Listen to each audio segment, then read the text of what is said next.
series, where they've been making this lower bracket run, and they've been doing it with a vengeance. Yeah, I think the interesting thing to think about, too, is the previous two head-to-head matches these teams have had. The first time around, it was the Guard winning in Split 1 in groups. They were the first team to shut down M80. They only allowed M80 3 total attacking rounds across an entire best-of-3. That was a 2-0. And then the second series, it started out the same way when the Guard just destroyed M80 on Pearl in a very similar fashion. But then the M80 bounce back happened, and they wound up winning that series 2-1, and then they went on to be the #1 team basically from that point forward. And now it's time to settle who is truly the NA champion here and now on Fracture to kick it off. Yeah, who will be the Challengers champion here? It's M80, it's the Guard, and it starts with the Guard getting a free B. Sight Spike planted, 10 still alive here, Dust. Yeah, a classic 5-on-5 retake on Fracture, baby. I wouldn't have it any other way to kick off this grand final. As the Guard has the spike down, they're settled towards the bottom of the map, as well as still on site. We're seeing a big tower retake attempt here right now. Shrek standing in front of it, but he's stunned out. Yeah, Fate taking down Koala Noob to collect the first. Still a lot of post-plant options, though. You see Jonah P underneath with the aftershock. Doesn't matter how many are alive. You won't be able to defuse. Finally, the Guards start to find their way into the kill feed. The backstab comes from Net, and Xander hops onto the spike. Can only hope for the best, but it ends up being the worst, and the pistol round belongs to the Guard. Indeed it does. As speaking of equal footing head-to-head, these two teams are also on equal footing when it comes to the map of Fracture. Both of these teams enter this game with a 4-1 record on Fracture. Both of these teams win roughly 8 or more attacking rounds on this map per game. So kind of in that 65 to 70% win rate range for the attacking side. And obviously this is kind of an attackers friendly map. We know that. And head-to-head wise, it is M80 who owns the win over the Guard on this map during the mid-season face-off, 13-7. And that came off the back of a big defensive half. The Guard not falling for any tricks here. Koala Noob brings a Marshall into this round, taken down early. Not too much of an investment. I do like the small swap here in this round, where the rifle now in the hands of Trent, a healthy member, and they're able to collect these ones here.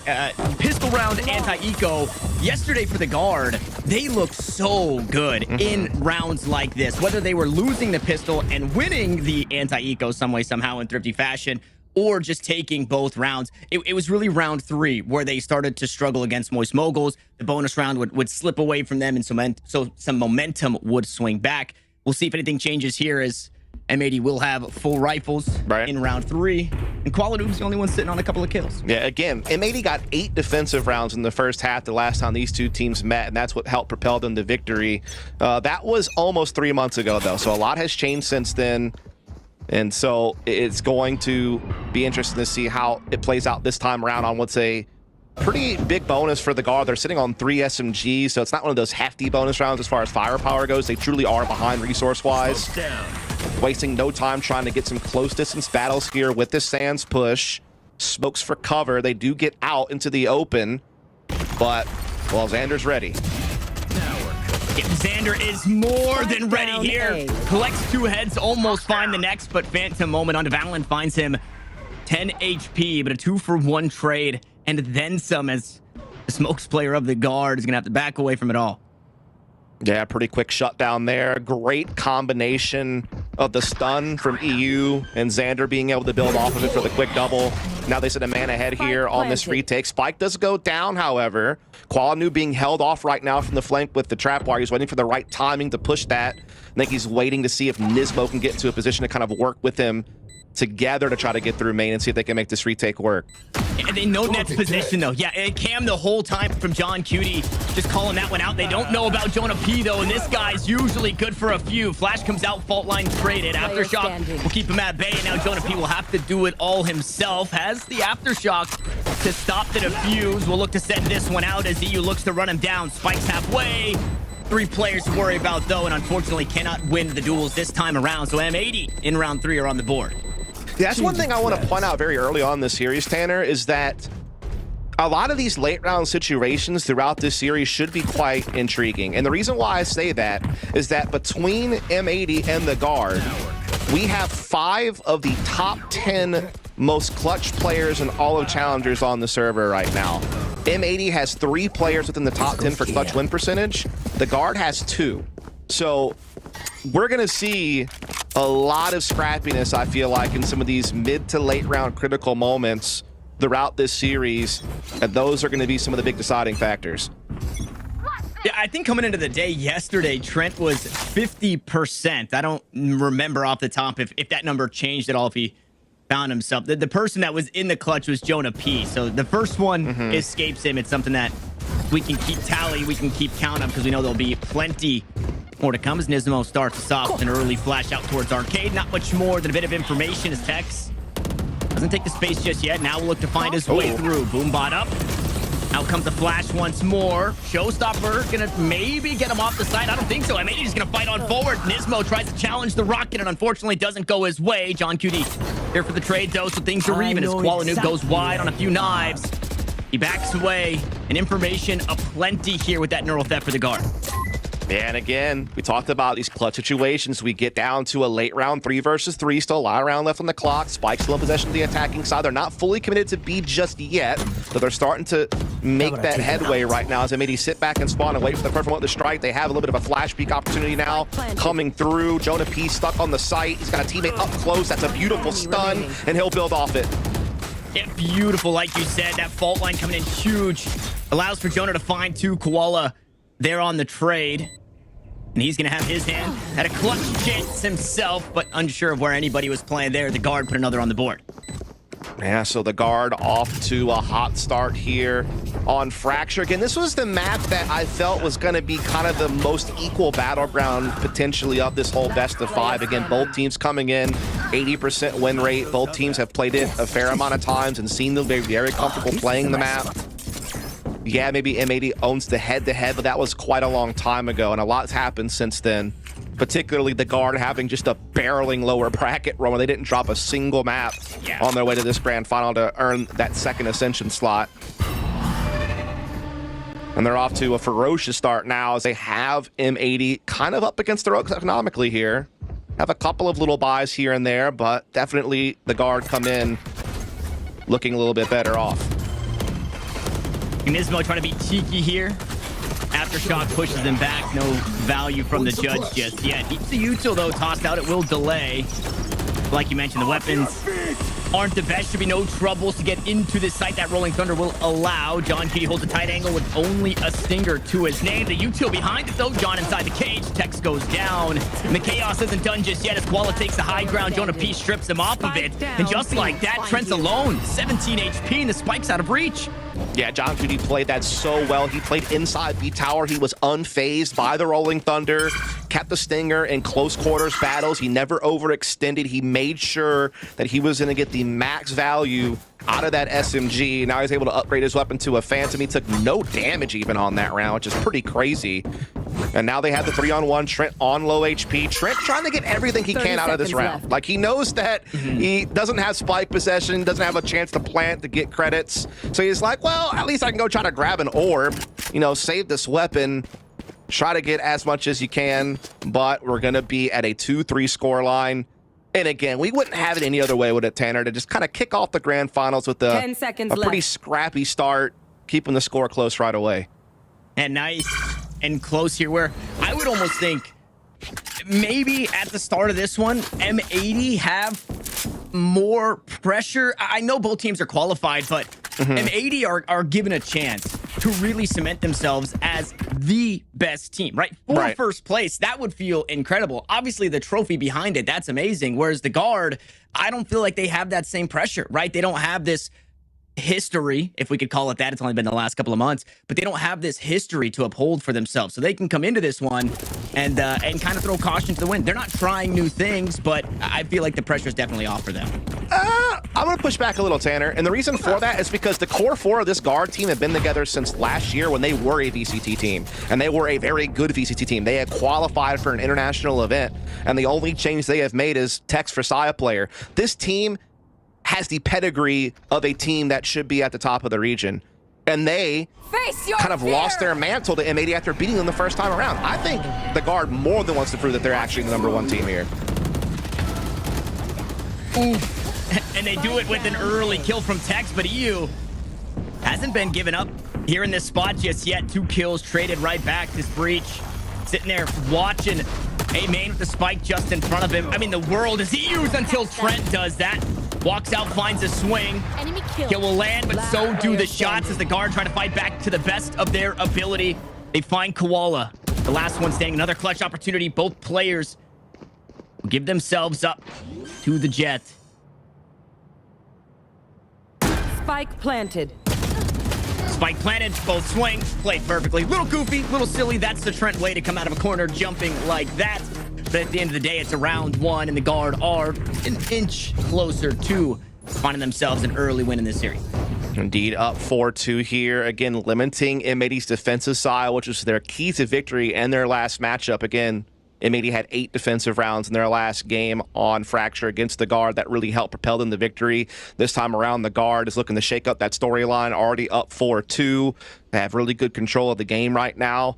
And that's just kind of another thing I want to relay back is, maybe some people come into this game as a viewer and you're thinking, well, the main job is done. Both these teams already qualified for Ascension. This grand finals, it's a grand finals, but it doesn't mean as much. But I promise you couldn't convince these two teams that both of these teams want it. They want to prove they are number 1. They want that more than anything. It's about the pride of really being able to truly claim that you are the undisputed best team of North American challengers. Not only that, you're getting the trophy, you're getting the lion's share of the prize pool of 50K. I mean, it does a lot. And it's one of those things where people might say, but maybe they want to hold back a little bit because Ascension's right around the corner. You have plenty of time to restructure before Ascension. There's several weeks between now and Ascension to kind of tinker with new things. You're going to bring something new to the table. So I don't think either of these teams are holding back is what I'm getting at. I think you're getting a true grand final where both teams are in it to win it. They want to prove they are the best, and you're going to get all the fireworks because of it. Yeah, and I don't remember the matchup specifically, but I think it was M80 in an interview a matchup where they're kind of already qualified for playoffs and they're thinking, outside voices thinking maybe they aren't trying too hard, and the coach says, no, we are. We're trying hard to win every single game, and we see it with the aggression out from B this time around, but Koala was not ready for the close angle, so the tip of the spear has been dulled for now, but that kill trade back. Yeah, the attacking team is in the defensive spawn, so things are getting a little bit squirrely here as they're trying to press on to B. EU and Nismo trying to hold the line. Rolling Thunder comes through to stall the guard out. This allows the rest of the defense to pinch in from the A side of the map. They'll get their frags. Neural Death comes out, and the guard are up against the wall. And they did it to themselves, right? Jumping into the spawn and just getting absolutely crunched there. That the map completely flipped on its head. The defenders ulting from their own B site into their own spawn. And there's an easy cleanup here. So maybe an oversight, maybe getting a little too overzealous and taking the amount of space that they did. This goes here. And maybe not knowing that players were still on the A site, maybe hoping that they were playing the extremities or looking to take space elsewhere. Just wasn't the case for the guard. Look at that timeline, bro. Back and forth we go. The only streak we saw was the pistol and the follow-up anti-eco. It's been back and forth ever since, as it's now the guard, the ones worse off economically. Koala Noob had a bit of a chance there at a jump peak, just missed the mark. And does get a lot of damage off, though, to be fair. Trent down just to 15 HP. No healers on the map for either side. We did at times see M80 experiment with Sky instead of the KO. They got 1L, and then they immediately went back to the KO. So we're not going to see any ability at regrowth or anything like that. Oh, what a flash. Yeah, and what can you do? Nismo waiting for this play. It finally comes to fruition. No safe passage onto this B site. Trent once more down to 15 HP and only a classic. I thought there was a world where we might get one of those thrifty rounds, finally sneaking on through, but that early kill or the early damage from Koala Noob and then the play from Nismo made this one impossible for the guard.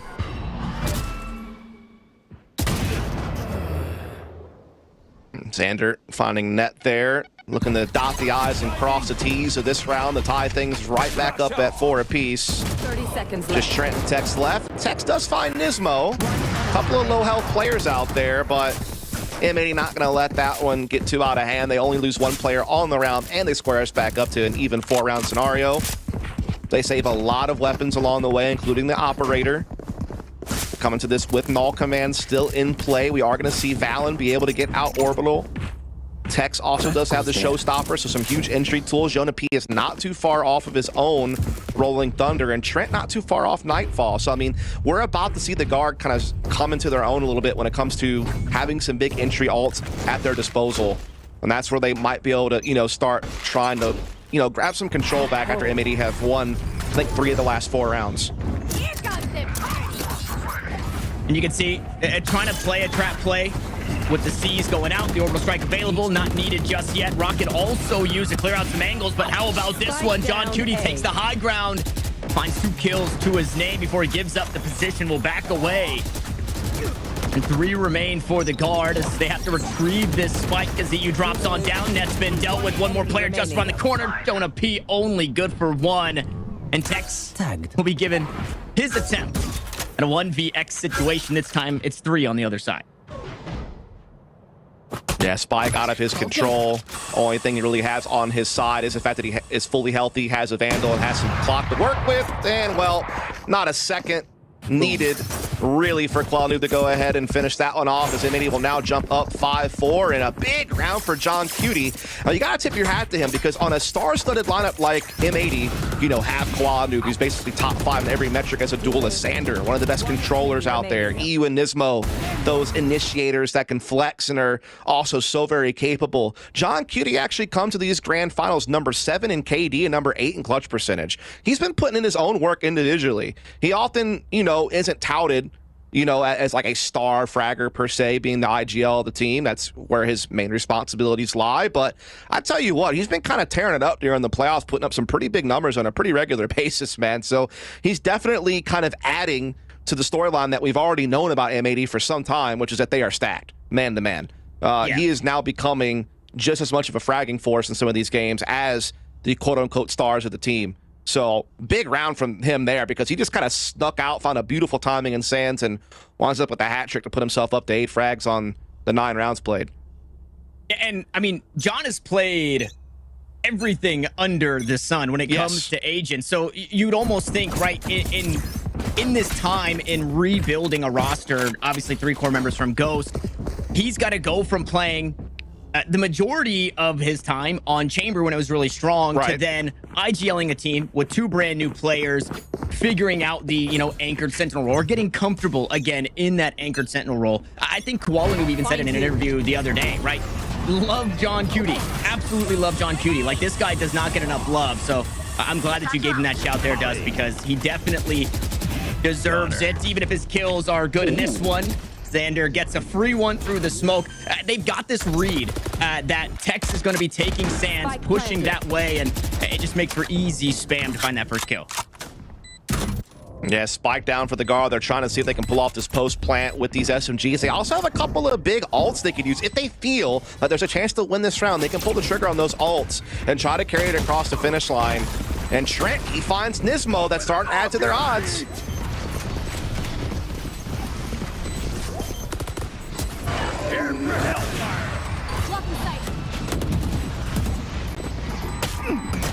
So you are going to see Orbital Strike come in for Valen, as well as the Stinger frag. Qualinoo and John Cutie fighting back, though, at the Phantoms, and ultimately they will get that defuse. A little bit tight there for a moment. We lost Tanner there for a second. I was having some internet issues, so apologies for the pause. But M80 now up 6-4. They've won the last 4 in a row. And just to add a little bit of extra context to John Cutie real quick, he put out a tweet.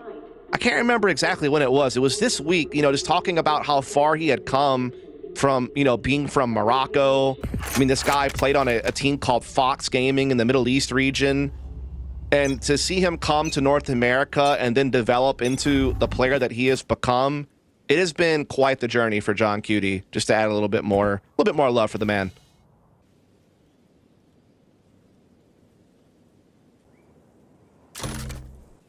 As we're back to equal footing on the firepower. Koala trying to take a couple of different aggressive angles here with the operator. He's going to land the mark there on the Tex. Trent quick to respond with a double of his own, but there's still a man behind when it's all said and done. Spike will make its way into B. Neural Theft getting the info. Aftershock available from EU to stall this plant and flush a player out of position, buying time for the rotation. Nightfall now comes through. Player standing. John Cutie able to come blindside in on the Jonah P. That's going to leave Trent alone onside the site. He's just got too many targets to choose from. M80 in a game that started off very close have now all of a sudden really grabbed control of the game. And now they're back on pace for the potential 8 rounds I was talking about before that they had gotten the last time against the guard that helped propel them to victory.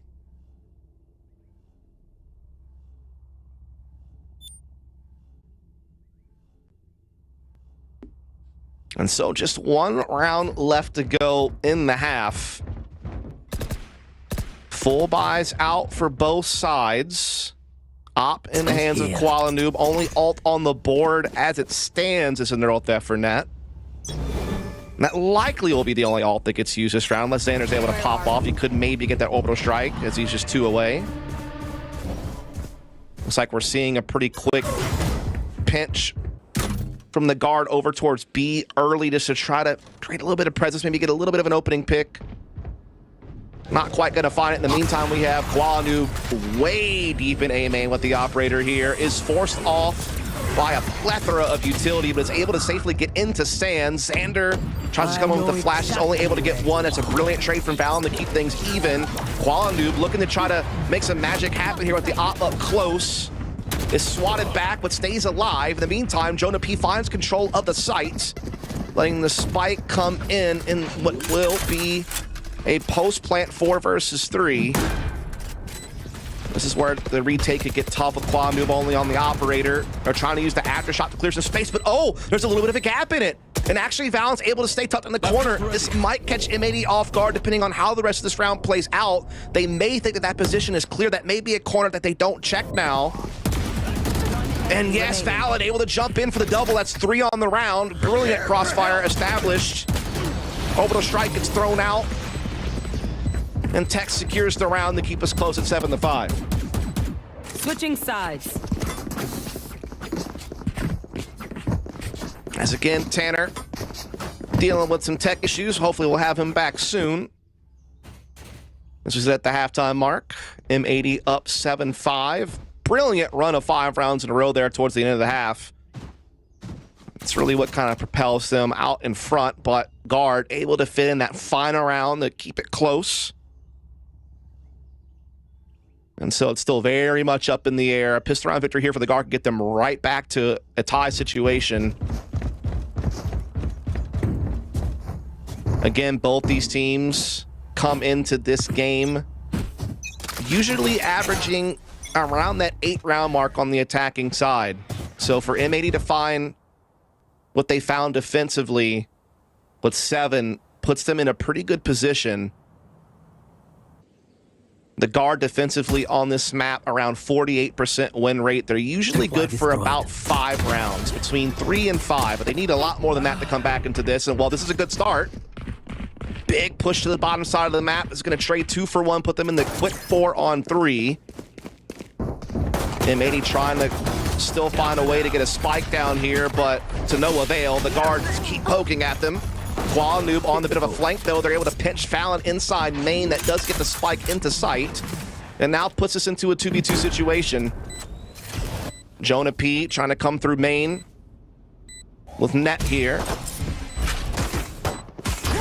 Net found out inside the spawn. Jonah P, good stun to peek with. We'll be able to take out EU. Now Koala Noob is pinched between a rock and a hard place. He presses into main with the frenzy, but runs out of ammunition. And so Net will finish the job, and there it is. Right away, the guard quickly keeping this one close. Team Ace. Looking to work into a tie situation right away.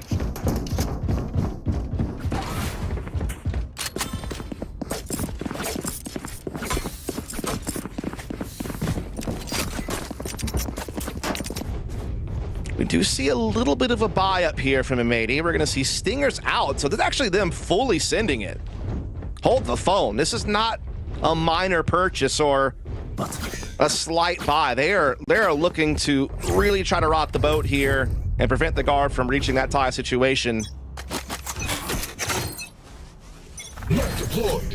Curious what play they're looking to call. Of course, M80 is known for their high-octane gameplay. They're a very fast-paced team. They love to get in your face and, well, Stingers are certainly a great weapon of choice in moments like that, but Trent has one of his own.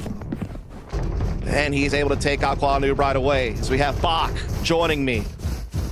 I had to throw you like a life vest. It was getting to be a little bit much. I could tell you were getting desperate there. You're starting to flounce.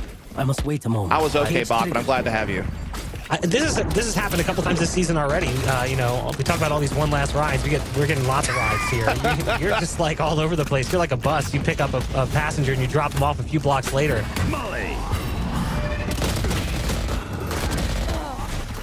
Oh boy, what a ruckus. How's it been enjoying it with the AD out there in the background watching this game? I feel like you guys are going to have a lot to talk about.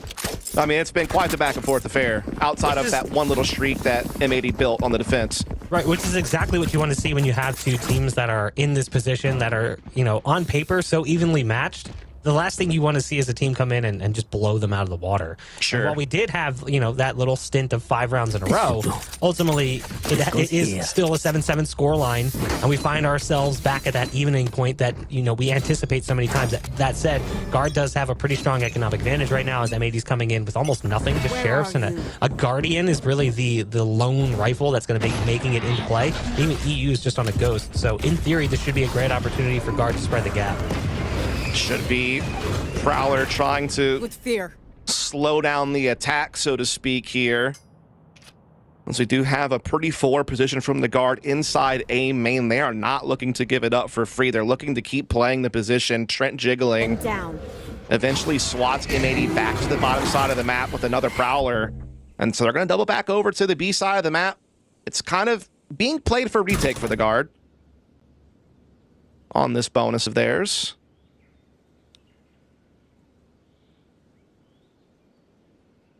It looks like you've got your duo back. Which one? At this point, it's a coin toss. As it seems like Tanner has rejoined us, which means it's my time to say goodbye. My casting lasts only 1 round. Good for everyone at home. As it should. No, Just shout out. we love you. Shout out, Bach. I think I heard you guys say that that's happened a couple of times while you and I have been working together. So, About to start calling you Tanner Disconnectro. It's about to be your new nickname. I can't do anything about it. Much like we'll see if M80 can do something about hanging on to this site. They've been given a free plant, and that Guardian that Bach had mentioned in a round prior does say okay to find 1 kill for Nismo. EU able to sit pretty comfortably off the site here. Aftershock to buy some time. A fault line just a few seconds away as well. Koala not in the best position to try and fight this. He'll eventually go down. EU will follow, and Tech's comfortable to stick the defuse. Now we're back and forth continues. But Dust, I need you to spin me up on a couple of rounds. But I mean, it's just been chaos, bro. Like, there was that one little round streak from M80 defensively. That's when you left us. It was kind of that little 5-round stretch, but I just couldn't take it anymore. a lot of the rounds were quite close. There was a lot of tight 3v3 situations, and now we have the Guard off to a hot start. You know, they start this half 3-0. M80 tried to roll the dice a little bit on the second round of the half after getting a spike plant. They went for a full stinger buy. They got kind of pummeled, and that kind of set them back economically, and it's allowed the Guard to kind of just keep rolling the bonus forward. But now the full buy is back for M80. Spectres are still staying in play here for a couple of members of the Guard. Oof. And that is not one of those Spectres. Tech's out on his front foot. Early kill with the Vandals and Util. Keep the rest of the attack at bay. And much like we saw earlier in the first half, the tip of the spear dulled. Meanwhile, on the other side, crunched here. M80 have ways out, but it'll have to be either through fighting into Dish or maybe taking that zip line and they choose to fight. Indeed. No, now kind of retreat back into more default positions, having gained the advantage on that push through Dish. Nismo, EU, and John Cutie still left standing, looking to pinch this A site with Spike in their possession. John Cutie does have neural theft if he can find a frag in a body. Try to get that little bit of intel on where the retake could be coming from. Meanwhile, we are seeing the fragment used to push defensive spawn off to give them an angle of attack on the site. They get the spike plant, which they will achieve, but now they have to try to hold off the retake a man down. Yeah, good flash. Nismo up close and personal. Last 3 player quick standing. kills, brings it down to 1. It's just Nets. It's Nismo on the other side. A flash out went over the top, and Nismo's got the read. Has the angle, takes the fight, doesn't find it just yet. 24 HP separates him from a victory, and Nismo does it. 4 kills on the round. Indeed, Nismo has been a stud for some time, dating back to the Ghost days of last year. He's actually tied for second in clutch percentage for all of challengers. He also sits number 2 in KD, and he's in the top 10 for ACS, ADR, and kills per round. And I don't think that's really a shocker to anyone. Nismo has proven himself to be such a strong kind of initiator flex who can also play a lot of good rays when required. And he has been one of the most consistent players in North America for some time, and that was a big-time moment for him. It almost makes me think, I'm going to hold that thought as we are Yeah, you don't have deep time. inside B-Mania. Nightfall is out. Just about everybody marked here from M80. Here comes the orbital strike, close corner again. John Cutie cannot quite convert on the frags. Jonah P gets 2 to his name. They try to fight their way back out of it, but M80 all fall by the wayside. EU, he roped himself across, found himself safe passage. Now a 1v4. And while the guard are just sitting there building their fortress right on top of that spike that's still in the spawn. I mean, that's what Fracture's all about, isn't it? You have 4 choke points, basically, to kind of kick things off with. And from that point forward, it's a rock, paper, scissors match. It's a guessing game. Does the defensive side pick the right angle of approach early round to get the intel or get the early skirmish? If not, you're basically being forced to play retake. Well, that's why this map's so hard defensively. No matter how good of a team you are, and no matter how much of a read you might have, how much scouting you might do, how good your comp might be, some of this early round situations 30 are a bit of a seconds guessing game, right? You know, it is a little bit about, hey, do we push the right side? Do we stack the right angle? Did we get the right intel early? And sometimes you have moments, well, like this one, where you send it. You just send it defensively with everything you've got, and you make a huge push to one side of the map. And in this situation, they hit the money. I mean, they hit 10 everything. seconds left. They hit everything they could have possibly wanted. And they basically win the round in the blink of an eye. And the cherry on top, EU does not get to save that rifle. He's the only member of his team that will be able to buy into the next round. The rest, sticks and stones. We'll see what that purchase is. We revisit this round. Yeah, a lot invested, but like you said, in the blink of an eye, it all worked perfectly. The gamble was a good one. It landed, I was going to say black, but the purple would also be good to throw in there. Black and purple for the guard, but landed on black. Sure. Yes. Could even call that they landed on green in that situation. I mean, it is pretty rare that you push the right spot and you win everything. Granted, a lot of alts were invested into that. So, I mean, that was a pretty hefty punch they were throwing out there. It wasn't just a little quick jab. They were sitting in the haymaker. And, well, it certainly hit the chin of the opposition. That's going to go ahead and put them up 1. Timeout from M80. Kind of discuss things here. Kind of settle everyone down, you would think. Want to throw a quick shout out here. Look at this frag distribution. And it's not just per team. It's literally across the whole board. Yeah. The top fragger on the server is at 16, and virtually everyone else on the server is roughly at 12. There's a couple of outliers, sure. But from top to bottom, fragging is very close. Scores 9-8. Rounds have been back and forth. That time, I mean, you are literally getting the slobber knocker you would hope for between the 2 top teams in NA. Yes. This is, at the very least, the start to the grand finals that everybody could have hoped for. We'll see how it continues. I mean, I'm strapped in for 5. I am absolutely strapped in for 5. Things usually go the distance when I'm here on the desk. That is true. Camera taken out. Yeah, so But that's okay. It's the last one in Challenger. So you know what? Send it. yes, I'm down the break give the records people today. what they want. Yes. As you know, sometimes best of 5 can sometimes be a dud. You know, sometimes it can be like a 3-0, kind of a landslide, and you're just like, man, I didn't really get what I wanted out of that. I don't think these 2 teams are going to disappoint us today. And if any indication is what we're seeing right... Oh, Tex! Spike down. Brother!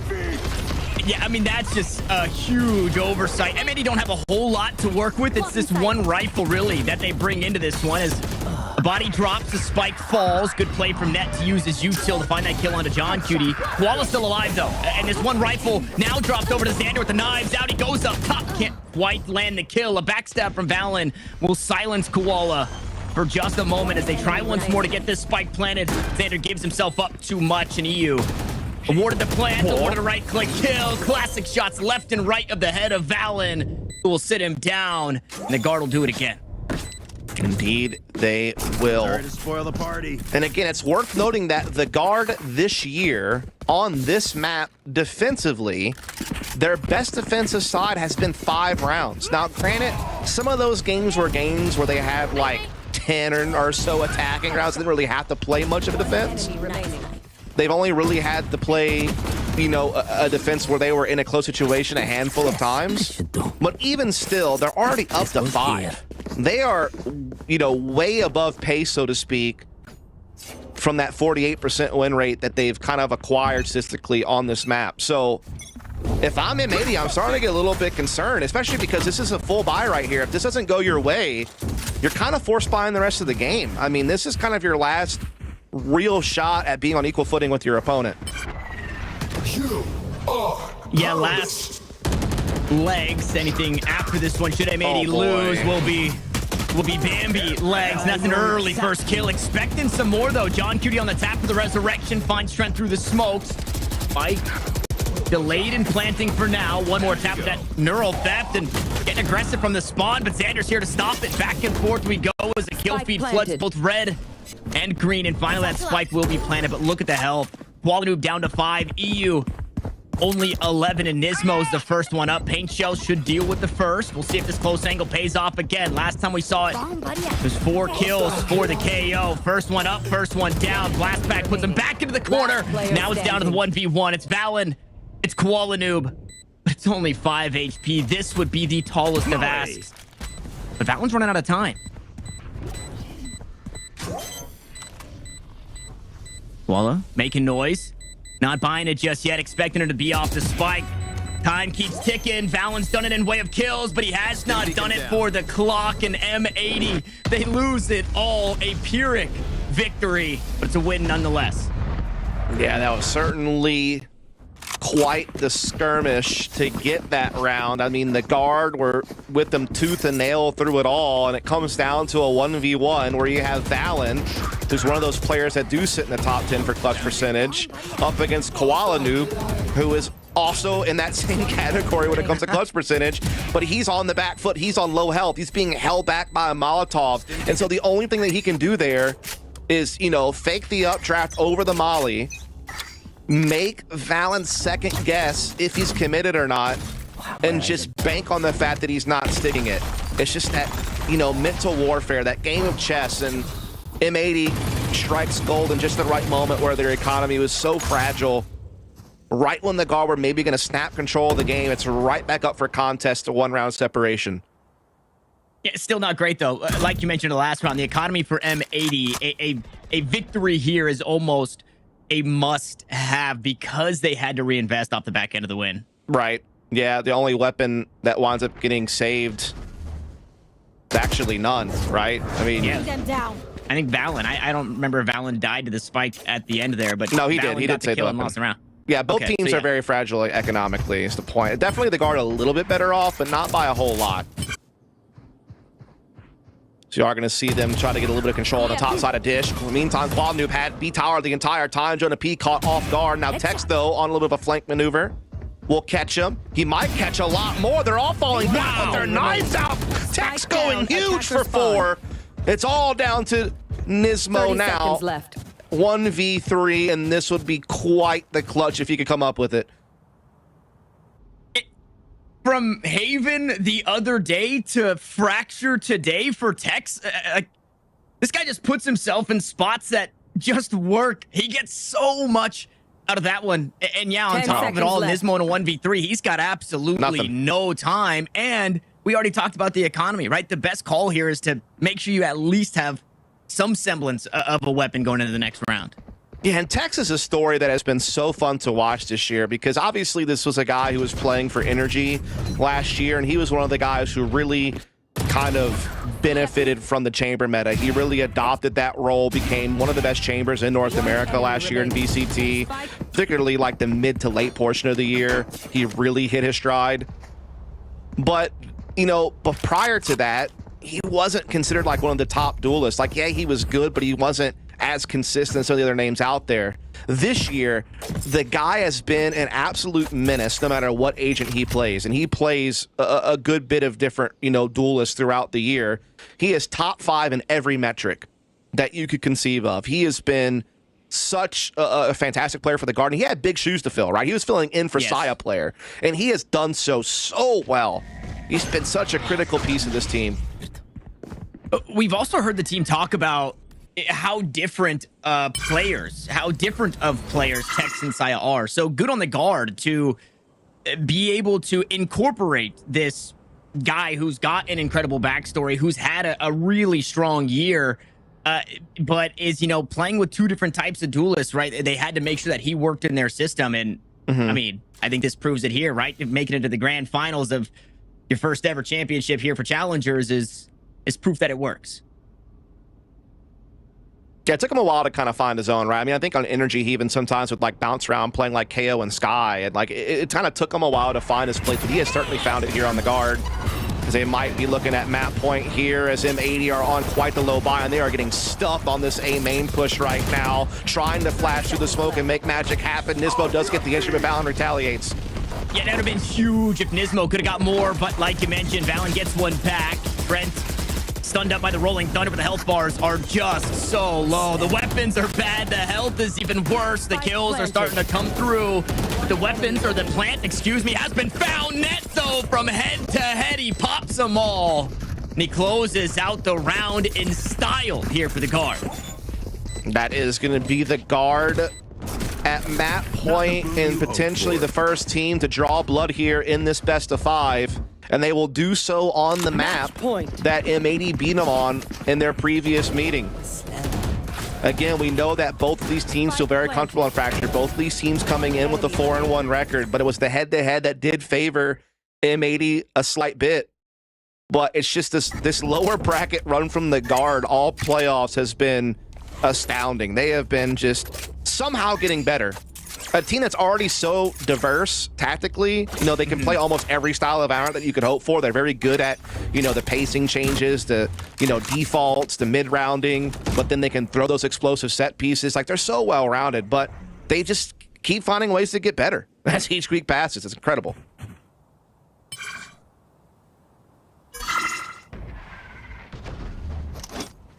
And a couple of ducks in the pond for this Guard defense. Orbital strike. Showstopper. This is, I mean, M80 have to be perfect in this round, and obviously for the next 3 just to get us to overtime. Right. Again, getting what we want out of this grand finals. I tell you what, both of these teams would do damage in VCT if they were there. There's no doubt in my mind. And it's sad, but only potentially one of them will make it there next year. But for right now, we get to appreciate it in all of its glory, all the talent that's on the server coming to a head here as the spike makes its way on to be a little bit of a B tower, low side pinch. The Guard willing to just go ahead and play the retake as the spike goes down. Ooh, and that's a huge kill. EU catches Valen on the rotate over. Just out of range for using that orbital strike, but now can't use it at all. The only ultimate that can really do any damage here will be that showstopper. We'll see if Tex pulls the trigger on that as EU continues to dance the dance with Jonah P. We just can't even get back to the site. Happy to have that 4v4 elsewhere. Finally, some backup comes through. Xander down to 1 HP, so he's playing as safe as possible as Nismo. Both initiators in tandem to try and hold the top side of the map. Meanwhile, here on the site, there's just nothing they can get done. The Guard, they walk into the crosshairs, and they all fall as M80 hang on. Wouldn't have it any other way as a fan. As a guy who's just sitting here wanting to see good Valorant, I'm here for it all, bro. Give me all the rounds. Give me all the action. Give me all the trades. Yeah, exactly. Feed me. I'm hungry. I'm ready. I got a fever, some might say. And the only cure is more Valorant rounds.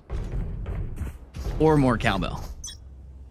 You know, you kind of kill the reference if you directly state it. You know what I mean? Like, you got to be more subtle than that. I don't know that cowbell video, so that's on me. Yeah. That's on me. My fault. It's all good. The cowbell's ringing, though, and the kills are starting to be found. Out comes a showstopper sent from downtown. I mean, a Hail Mary on that rocket, and it finds absolutely nothing to guard. In the last couple of rounds, looking a little shaky here and taking these fights and losing them. And this one might end flawlessly. Yeah, M80 is, again, like, their branding fits them so perfectly. They are just a firecracker of a team, dude. Like, they are so explosive, so fast-paced, so decisive, and their spacing and trading efficiency is really high. And it's one of those things where the guard knows that. They're the first team to shut them down when they did it in Split 1 with that 2-0 victory, right? But sometimes knowing is half the battle. Sometimes you might know what's coming, but if your crosshair happens to be in the wrong place or you're a millisecond off on your timing and M80 finds a window, you're in for some trouble. They are just so good, especially when they're feeling confident and they got a little bit of momentum on their side. They're really hard to slow down. And that's why we very well might see overtime here. And Tanner, I'm going to throw you a lifeline. I'm going to give you a chance to redeem yourself. Are you ready? Sure, yes, sir. What is the name of the band that was singing the song that he was playing cowbell in? Oh, dude, I got no idea. I don't know the video, man. All right, well, I tried. You didn't throw me a lifeline. I told you I didn't know the video, and you made it worse. Do you at least know who was playing the cowbell in the video? Yes. Go on. Okay. All right. And there's Christopher Walken's there too. Yes. Right? Okay. Yep. You know what? So I'm a little hip to it. I've seen the gifs. You're redeemed. I've seen the gifs. I got you back.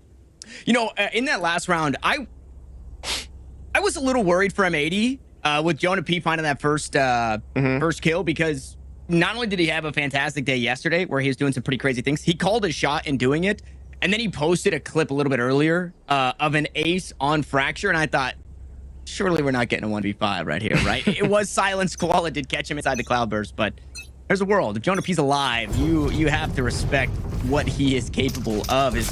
We go the distance here, the back and forth. I think M80 with the largest string of rounds in a row together, but the guard managed to claw their way back in. They find themselves the lead. And the answer out of this timeout, Dust, is the off for Koala Noob, apparently. Yep. They also have Rolling Thunder available. He can pull out the Blade Storm to make plays up close when need be later in the round, and they also have that Neural Theft available. So, I mean, they do have a lot of tools. Koala able to kind of dodge the Prowler there, trying to see if he can find a timing as he pushes past the smoke and gets to the stairs, and no, Trent was ready. Yeah, Trent ready for that one. I mean, and you have to expect that play if you're the guard. Knives online, you know, Koala is looking to get ahead of the team, and he was just a little too far ahead, which means no trade. A bit of damage, one knife landed to the chest of Trent. Now the rest of M80 will try their hand at this same position. Indeed they shall. Again, Rolling Thunder still on their side. Definitely can clear a path forward onto B, and then again, they have Neural Theft to help them in the post plant kind of understand where the retake is coming from, make sure that they don't have something kind of come out from behind the rocks they weren't expecting. And there is the Rolling Thunder. Orbital Strike as well being called to try to stop the attack off the back of the Rolling Thunder. They do slow the attack down, but Izzo does still find a frag to even up the numbers. Yeah, 1 for 1. Trent does eventually fall. Valen gonna try and hold on to his position. Xander allowed the plant, has an orbital strike of his own. So, and now if you're the guard, you have to pull the trigger here. It's up to you to make the move with an incendiary and an orbital strike still to worry about. And they've walked themselves off the site, so everybody's got to go hunting for this one. Incendiary first. That's a lot of time off the clock. Now they know exactly where both are playing. Can they hold their ground? Xander gonna queue up the orbital strike. Hope that he's done enough. We'll see if he has. It does not sound like it. They'll hop onto this one, and the guard eventually get it done. They start us early with a couple of rounds pieced together. They go down in the mid-round. But at the end of it all, they stand tall here in map 1. It opens you up for literally everything. I mean, Yeah. I don't know, like Tanner Steak Tro. If Cool you pulled out a tro, steak. Tanner, awesome tro, funny tro, humor tro. That's you're supposed to add on. Yeah. You're all the positive things. You're everything positive. You're so good. I love you. All right, let's focus up. We jump into Lotus. A great map for both of these teams. I love that both teams handshake from map 1 to map 2. They toss over the fade. That's going to be EU playing that one. And, well, M80 are starting on the defense, but you would think they are attacking quick for some space down towards Mound. Couple of kills, though, taken back for the guard. Make it 3 to go their way and open up the C site. Well, color me surprised to see an explosive start to this map between these two teams. I'm shocked, clearly. Sarcastic, as the spike is going to go down here in the corner. Cascade covering the waterfall position for now, as the guard do have a 1-man advantage here in this post plant. We have a flank from John QT, but it's certainly being watched out for by Tex here at the back of Mound, who's keeping it off angle. He knows, bro. He so knows. I love this position that Xander's in. Kind of just He's still crunched in lost. between two. But yeah, they're starting to make this one work. Xander was in an awful spot. He's found a way to bail himself out. Valen now needs to hang on to the time just a bit, but John will find the kill. I mean, around the world and then to the C site, John made his presence known and takes away the round. Again, man, I talked about at the beginning of the series. Let me remind you, if you just joined the broadcast, we have 5 of the top 10 players for clutch win percentage in the server today. M80 have 3 of those players. The guard have 2. You saw 2 of those players featured in that 1v1. Valen, being up there for the guard. And then, of course, on the opposing side, the ultimate victor of that round, John Cutie, being right up there with them. So when you consider how explosive these two teams can be, when you consider that you have the top closers of challengers distributed between these two squads, you're in for a show. Let's put it that way. You also know it's going to be a good game when Koala is grabbing the mic and screaming into it for his team. Oh, bye-bye. See you later. I mean, you're not expecting anything out of Trent, but that shot from Nismo catching him on the way out, that's got to feel good. And another one, EU on his way out hits the fadeaway onto net. Bro, what are with these Guardian fadeaways through obscured vision? Like, what is happening right now? This like, buy-up from the guard is being crushed. I don't want to say by pure luck, but, like, I mean, there's a little bit of luck involved. Let's be honest. Like, they're just hitting some blinders through. And Valen trying to reel it back in there with the Stinger. Doesn't get one, but they're still in a 2 versus 4. They're still nowhere near actually putting a spike down on the site. This is a wild start. Enemy remaining. And John scoops up another. Fortunately, Jonah P is headed the right, in quotes, way. Nobody directly here on the B side. So should be allowed to plant. The plant in the previous round and the kills that came through, it allowed for the more expensive anti-eco. Unfortunately, it didn't mean a whole lot for the guard, but it would mean a lot if Jonah P could get this plant. So that way, their full buy is a potent one. And I mean, it's Jonah P. It's going to be giving it. Won't be getting much more, you'd have to imagine. He's trying to flash B-Link off and play the top side. Satchel, though, kind of keeps them boxed in the corner. And Koala will swing for the headshot there. Again, the Devs already kind of talked about this a little bit, but do not be fearful of seeing Koala noob on Omen. He's played Omen on this map several times already for the guard. I think this would be... I'm trying to think what number game this would be for him. I think this would be his 3rd or 4th. Yeah, they're 3-1 coming into today. I think it'd be this is his 3rd game on Omen. I'm pretty sure, because this is when they started swapping over this like double controller setup on their own. So yeah, and he also has like this is a shot in the dark here, but I want to say prior to him being like obviously a Jet main, he had a past of playing some Omen. I think he has like just south of 30 games on Omen on record in official matches, something like that. So someone can like correct me on that if I'm wrong, Yeah, but 25 is the number. This being 26. Okay. Yeah, I knew. So my point is, he's totally familiar with the agent. And it also does the same job, just like the desk kind of set up. I'm gonna hold this thought because this round matters for the guard. 2 players already erased the ZU.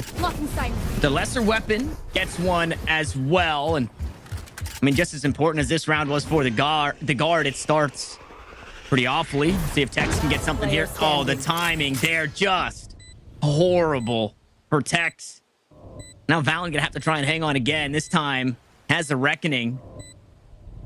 But a 1v3, this is a difficult spot to be in. Yeah, not liking his chances in this one. getting boxed in from multiple angles all at once. That's the thing. These two teams are very disciplined on their retakes. They never really give you 1v1s.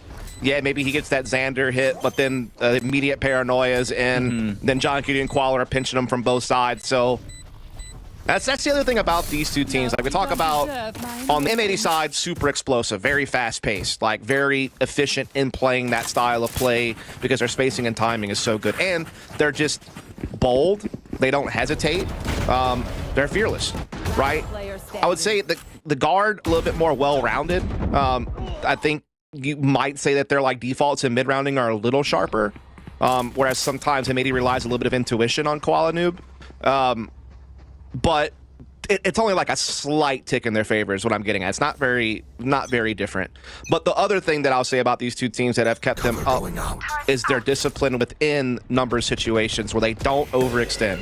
They don't give you freebies. Like they are content in a 3-on-1 to sit back and just play it together smart. Xander, however, maybe breaking the script just a little bit. He wants to stay and fight on this side. He hasn't been completely pressured off, and look at this. I mean, the mind games that this will bring now that a judge is into the action. Blast Pack not only to keep himself from dying, but also into safety. And the aggression early in this round, it's just been eaten by M80. Xander never left. He's still here to fight with 3 players around the corner. He's going to plant his feet and try and get himself out of this one. Net will eventually dig him out as the late snake bite comes through. Again, a tough start for the guard. They managed to get it back in the spike planet. Indeed, they're going to get some good post-play positioning as well. They have, you know, Alarm Bot covering their flank. They're able to get Jonah P into mound position, but hold the phone. Nismo through Waterfall with Koala Noob. It's already found a couple of frags, so these post-fight positions have already been withered away as the numbers dwindle. 1 enemy remaining. Down to 1. Where the clutch is at, they are not here. Not in round 4 at the very least. Jonah P falls in a 1v3. Another round for M80. Has there been a clutch on the day yet? Like a Valorant branded, you know, 1v2, 1v3. There's been a couple of 1v1 situations. I'm not sure. Yeah, there's been a lot. A lot of it has just come down to like mid to late round 3-on-3s that start from very chaotic moments and then kind of just like slowly kind of become a little bit more confined as you hit the finish line. There's been a lot of rounds like that. So technically speaking, I'd guess no, probably not. Yeah, as far as like Valorant defined clutch rounds, I'd probably say 1 at most. Man, this is a crazy start to the game. M80 up 4-0. I mean, here's the thing. Both these teams, you could argue, are very strong Lotus teams. The Guard's a lot easier to argue because they come in with an 8-1 record, having won their last 8 games in a row.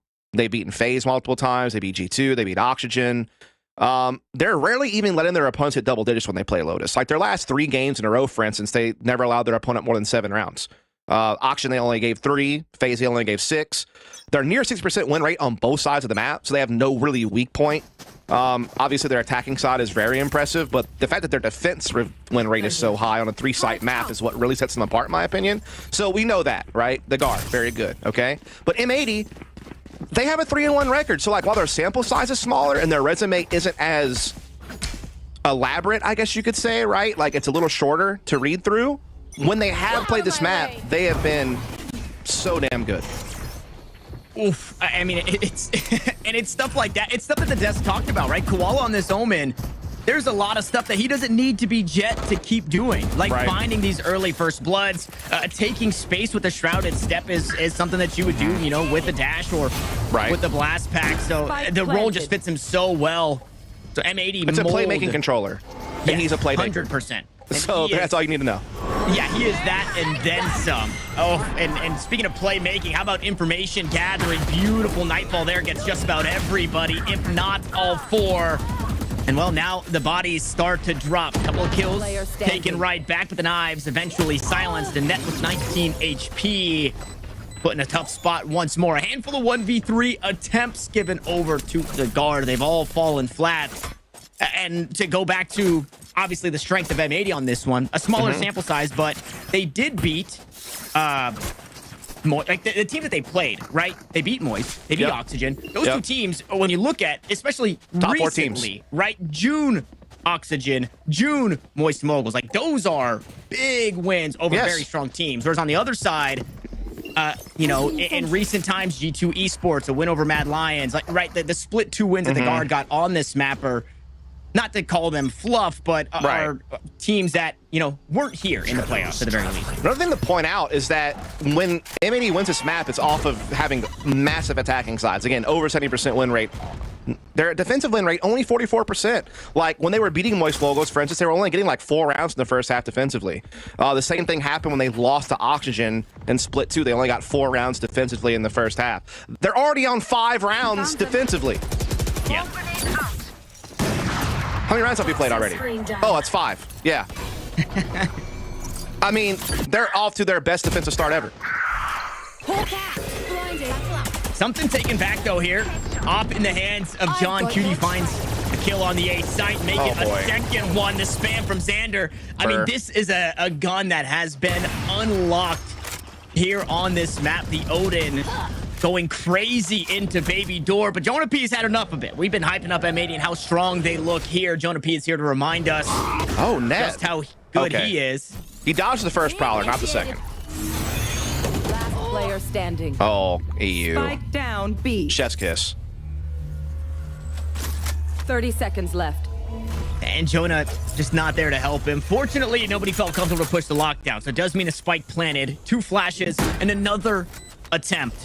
Any of the rounds that the Guard could win, it would have taken clutch as it comes back to it. First one up, first one down. It's Xander gone. It would take the ace here for Jonah P, and that haunt does not reveal. The jump up heard. One flash out. Second one goes. EU just around the corner. Jonah P tries to run him down, and he's stripped of the ace. He's stripped of the clutch, and EU steals away the round. Man, that was nearly close. And Jonah P is the other player alongside Valen, who sits in the top 10 for clutch percentage, and he almost found himself another one there, and the ace on top of it. He played that so smart. He used his flashes so well. He did have EU blinded. I thought he had him dead to rights, to be honest, but EU was able to tuck into the corner, kind of play out being blind, keep his composure, and come back and reface the fight, and ultimately come out on top. And I tell you what, man, this match has a much different tone to it than what we saw on Fracture. It's not the back and forth and fair. It's not the pinstripe timeline. It is all green, all M80, and all of them off of retakes and clutches. Stealing sight. Daunting for the Guard, but a full loss bonus means they are ready to go again. Full buy. Tex will dash his way on through. Flash on the backside. Tex collects the kill. Assist to Jonah P. With 8 health, he wants to keep fighting on his front foot. Might as well. When you're on low HP like this, but you have good positioning, you want to try to make the most of it. Kind of keep trying to make plays. He's going to just hold position, though, at B as Spike is planning on the C side. Maybe look at the try to be a little bit of a late backstab, a late lurk, but QuadNoob says, nah, I won't be having any of that. They're going to equal it back up to 4 apiece as they make this retake and try to keep their flawless defense in play. Double through waterfall, double through back hauls, no C mound flank. The one cascade to play with. It looks like Valen cues this one up, sends it out onto that site, seizes out. Util behind it. And Xander gets another spam kill. Valen falls, but they're running out of time. M80 have to make moves right now. Dancing inside the smoke, and Jonah P might have done enough to hang on. A tap on the spike, but a snake bite down. Xander gonna go up top on the box. Everybody getting cut down, and it'll come down to time, but they do it again for 7 in a row. Now you guys pretty good, huh?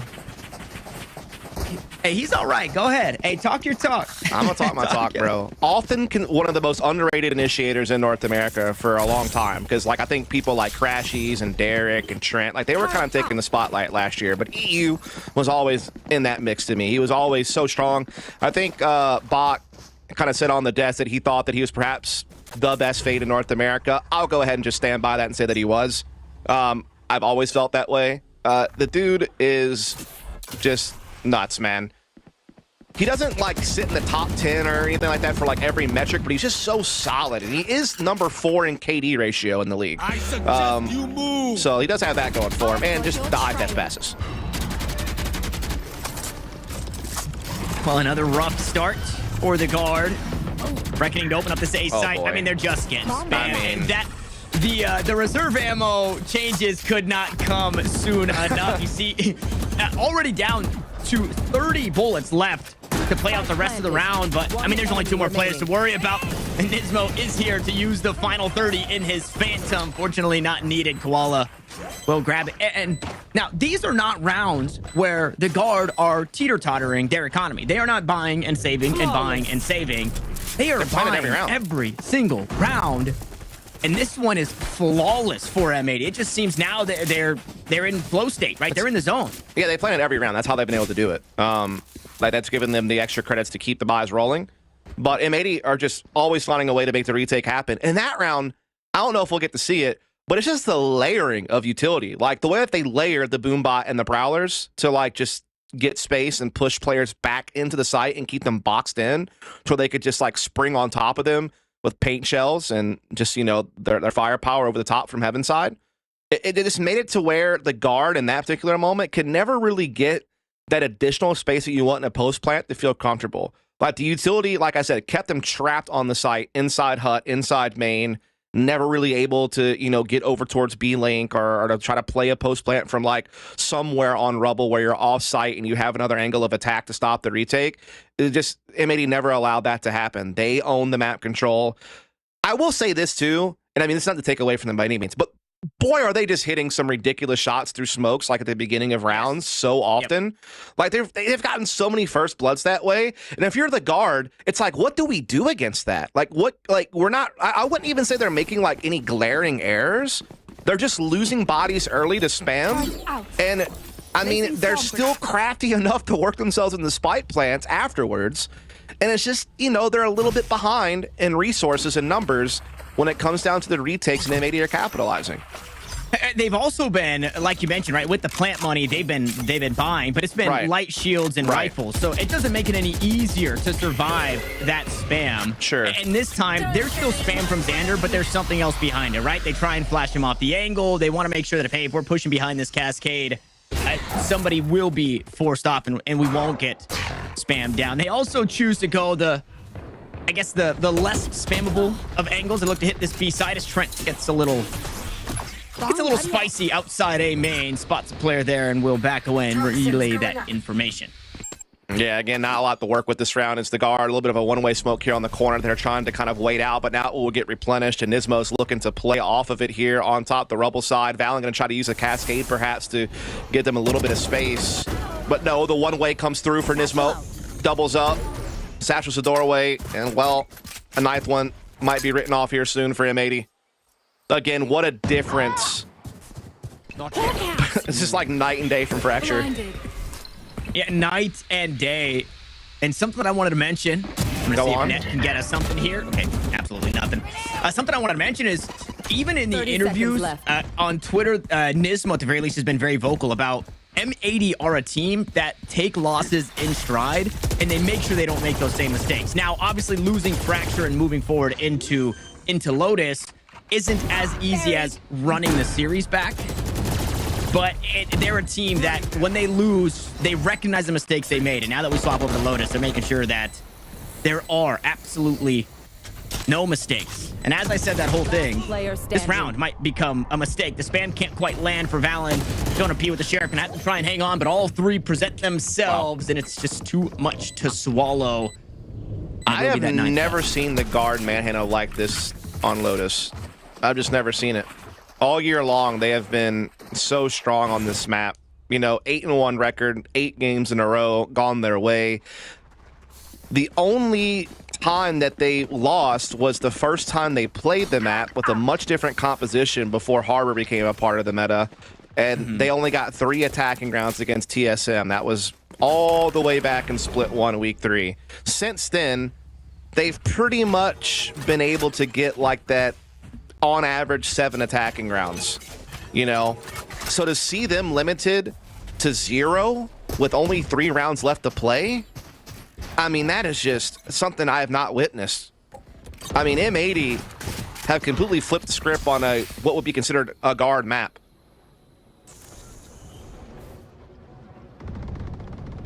In recent times, the Guard, oh, this is going to be huge. No way, not even the target he was hoping for. Net completely lost in the sauce there as he gets run up on. Koala takes him down, but 2 kills the way of the guard. Meanwhile, Valen plays the map, plays his liberties, the space he's been given, and finally the guard put up some semblance of a defense on the attacking side, and they take a round. Yeah, it probably has felt like you're playing defense on the attacking side for the guard, because M80 had just been in your face. You know, again, they are a team that does not let you build a foundation to launch from. They try to unsettle you with aggression, with forward pushes, with, you know, off angles and forward positions. And again, there's been a lot of spam through smoke that's caught the guard here and there. They have been, you know, fell victim to the aggression a time or two, but that time around, finally, for the first time, they were able to dig their line in the sand and hold their ground and put a round on the board. But you wonder if it's come a little too late for this map, at least. Yeah, the point I was going to make is the most recent play was a 9-3 defensive half against Oxygen Esports for the guard, right? With a very explosive redux on the attacking side with a very strong Verno. So there is a world where the guard obviously need more than one, but that their defense does look a little bit more stalwart than their attack has been. It's just everything seems to be going right for M80. Taking out attack and defense, removing that from the equation, right? Finding these spam kills, finding these fadeaway kills. It was almost like the guard, it could not ever get anything rolling. Yeah. I am curious to know, like, how many rounds started with a fadeaway or a kill through smoke in favor of M80. It just feels like they got so many early 5-on-4s off of that throughout the half. That was really the first time they got stopped, was that round we just watched. So you are going to see the spike making its way towards Seaside, perchance, but John Cutie is ready to go with the lockdown to kind of try to deter that. Door now open. Looks like B is now the target. Cascade comes through, but Koala steps forward. How did he miss? A flash, huge flash there, but M80, they fight it all back. As soon as the guard get on site, they're erased. And it's double digits here in the first half for M80. Oh, man.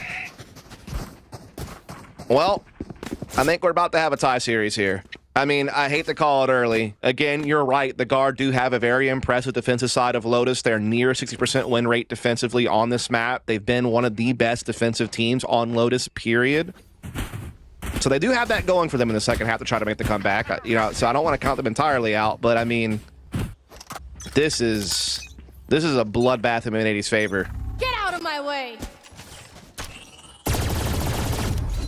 Okay, if it would have happened again, I might have just lost my mind. But they make it. They make it, Tanner. They get through the choke. Tex took some damage though, which not a kill, but still doesn't feel great. This time a lockdown on the opposite side. Good utility used though to stall out the push behind. Yep. Said lockdown. 2 defenders are still here. They'll eventually look to take their leave as the Viper's Pit goes out. It claims the site for the guard. But they've been able to do this, Dust. They have to hang on to it. Yep. A lot of counter utility being lobbed immediately after the lockdown fades away. Spike has not been able to make it onto the site and plant due to the amount of counter utility defensively with the Nightfall and everything else added to it. Quality finds Tex inside the Viper's Pit. Spike's now trying to get the heck out of here, trying to maybe make a little bit of a rotation, but M80 is just not letting the personnel get away. They find another one, and now the clock's ticking. There's still so much killjoy utility guarding front B. I think the guard's lost right now. They don't really know what they can do at this point. 30 seconds left. And I mean, 5 players strong. M80 can hold their ground really wherever they choose. Net dueling with Nismo around the pillar, only finding damage, but really not enough to find a kill. Nano Swarm get heaps of damage down. Xander is playing a different game as he swings the corner with the Odin here. Somebody's got to get this spike planted. There's only 8 seconds left on the clock. Net will get a kill in response. Valen will eventually get that spike planted. But now M80 are here on the retake. Reckoning gonna go just wide. Dealt with though. His Xander with 6 HP. Trent cannot hang on. Another 1v3 attempt given the way of the guard, but another punishing round. 11-1 at the half. I mean, you get a little extra time swapping sides, Dust, but I can't even imagine what the conversations are like for the guard right now. Probably talking about map 3 about now. I just don't. I mean, obviously this is like the classic, you know, they must win the pistol, guys. Come on, you know. But They really do have to win the pistol. I mean, I know it's cliche, but it is what it is. Without that, it is done deal. With it, they get a little bit of a lifeline, but it's hard to see them marching back this many rounds to either a win in regulation 13-11 or somehow get this into overtime. It's just hard to fathom how that would be possible the way that M80 are playing right now. And considering I've just never seen the guard manhandled that much on an attacking half of a game, especially a map that they're very proficient on the attacking side. This might be their best map, honestly. Could very easily argue it. Man, and with the help of the turret, EU secures the first kill of the most important round of the game for the guard. Tex falls early. John Cutie sitting on a sheriff, so it's only going to be that turret here in this round. It's now Trent under fire here on the safe side all alone. Yeah, M80 going to go ahead and start pouring into the A site with the spike. They've also done heavy damage to Trent here, who's playing inside the smoke at heaven. They've already, of course, gotten that frag on the Tex. They're already a man up. And that's very quickly getting tilted even more in their favor. Valen able to grab one to kind of keep his team with a foothold in the round. And never mind, Trent got found out. Valen and Jonah, we talked about clutch percentages. This would be a pretty big one. A 2v3, a player down, cascade out. Ismo walks right through the slow. And Valen, I just cannot afford to stand on the opposite side of this smoke. The spam comes through. Waiting for Jonah P to play the long call, and he had a flash available, but he's dry in through the high tide, and he's been taken down. M80 seemingly can do no wrong here on Lotus as they push us to map point. Man, this might be the most dominant game we've seen in Challengers taking place right now in the grand finals between the two top teams in the region. It's kind of crazy. I mean, obviously, what was interesting is when these two teams met and split one of the groups, it was the guard being the only team that seemingly could silence M80. They only allowed M80 3 attacking rounds for an entire best of 3. It was a wild ride, actually, to see that happen. But then M80 got their revenge, mid-season face-off. And now this is, you know, the match to settle the score, to find the true #1 in North America. And we got the first map that was very back and forth, very exciting, very chaotic. And now we've just seen a complete pacing change in this map. Like, this is wild. I'm kind of at a loss. I just could not have foreseen the guard getting contained this much on a map that's very high up on their pool.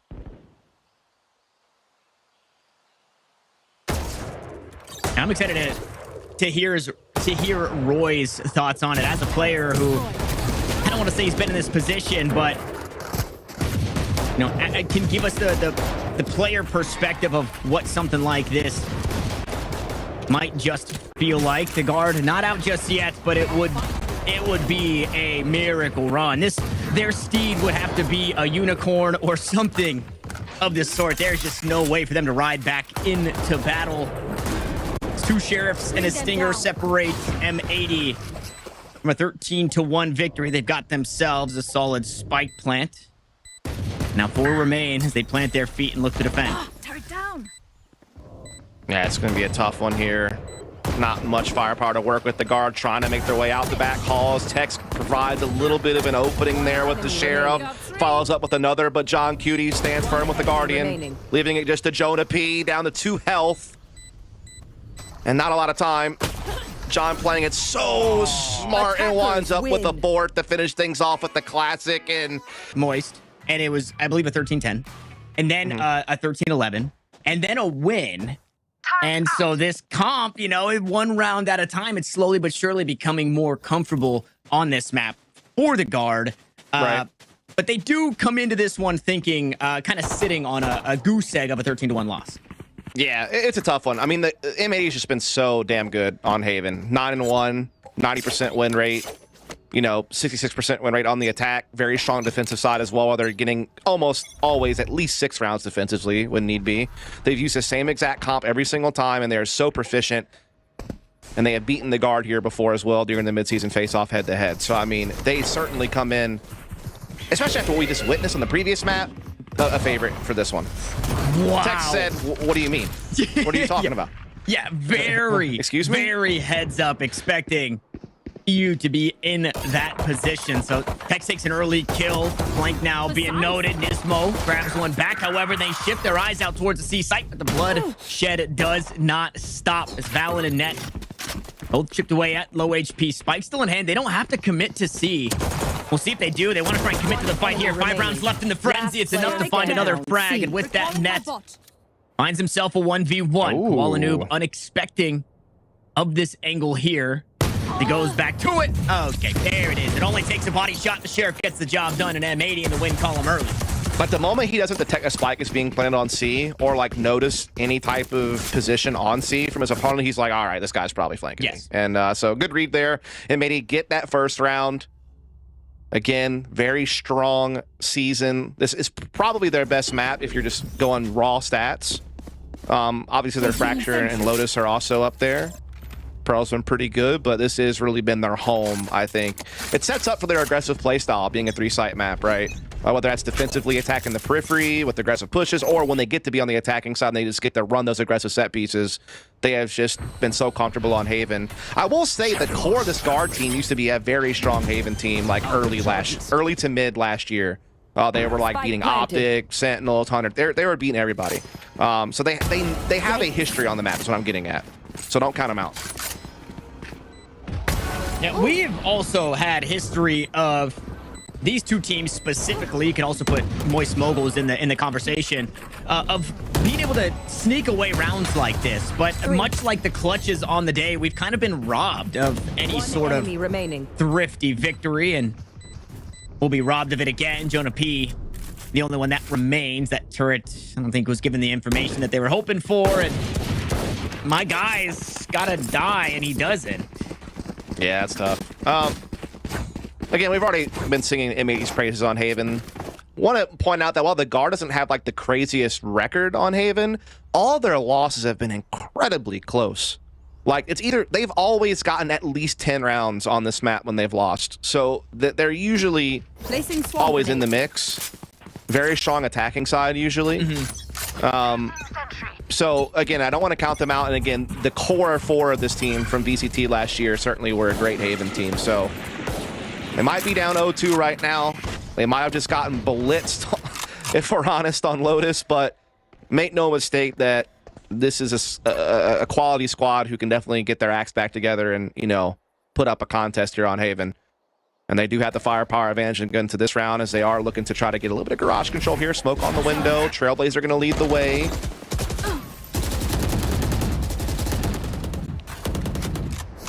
Yeah, this round, a big one, I think, to kind of show us that their resolve hasn't been shaken at all. Also, I think the swap from Omen now to Jet, although a 13-1 victory, something that you'd be terrified with that much map momentum coming into map 3 is that Koala is going to be in a spot to run away with the game.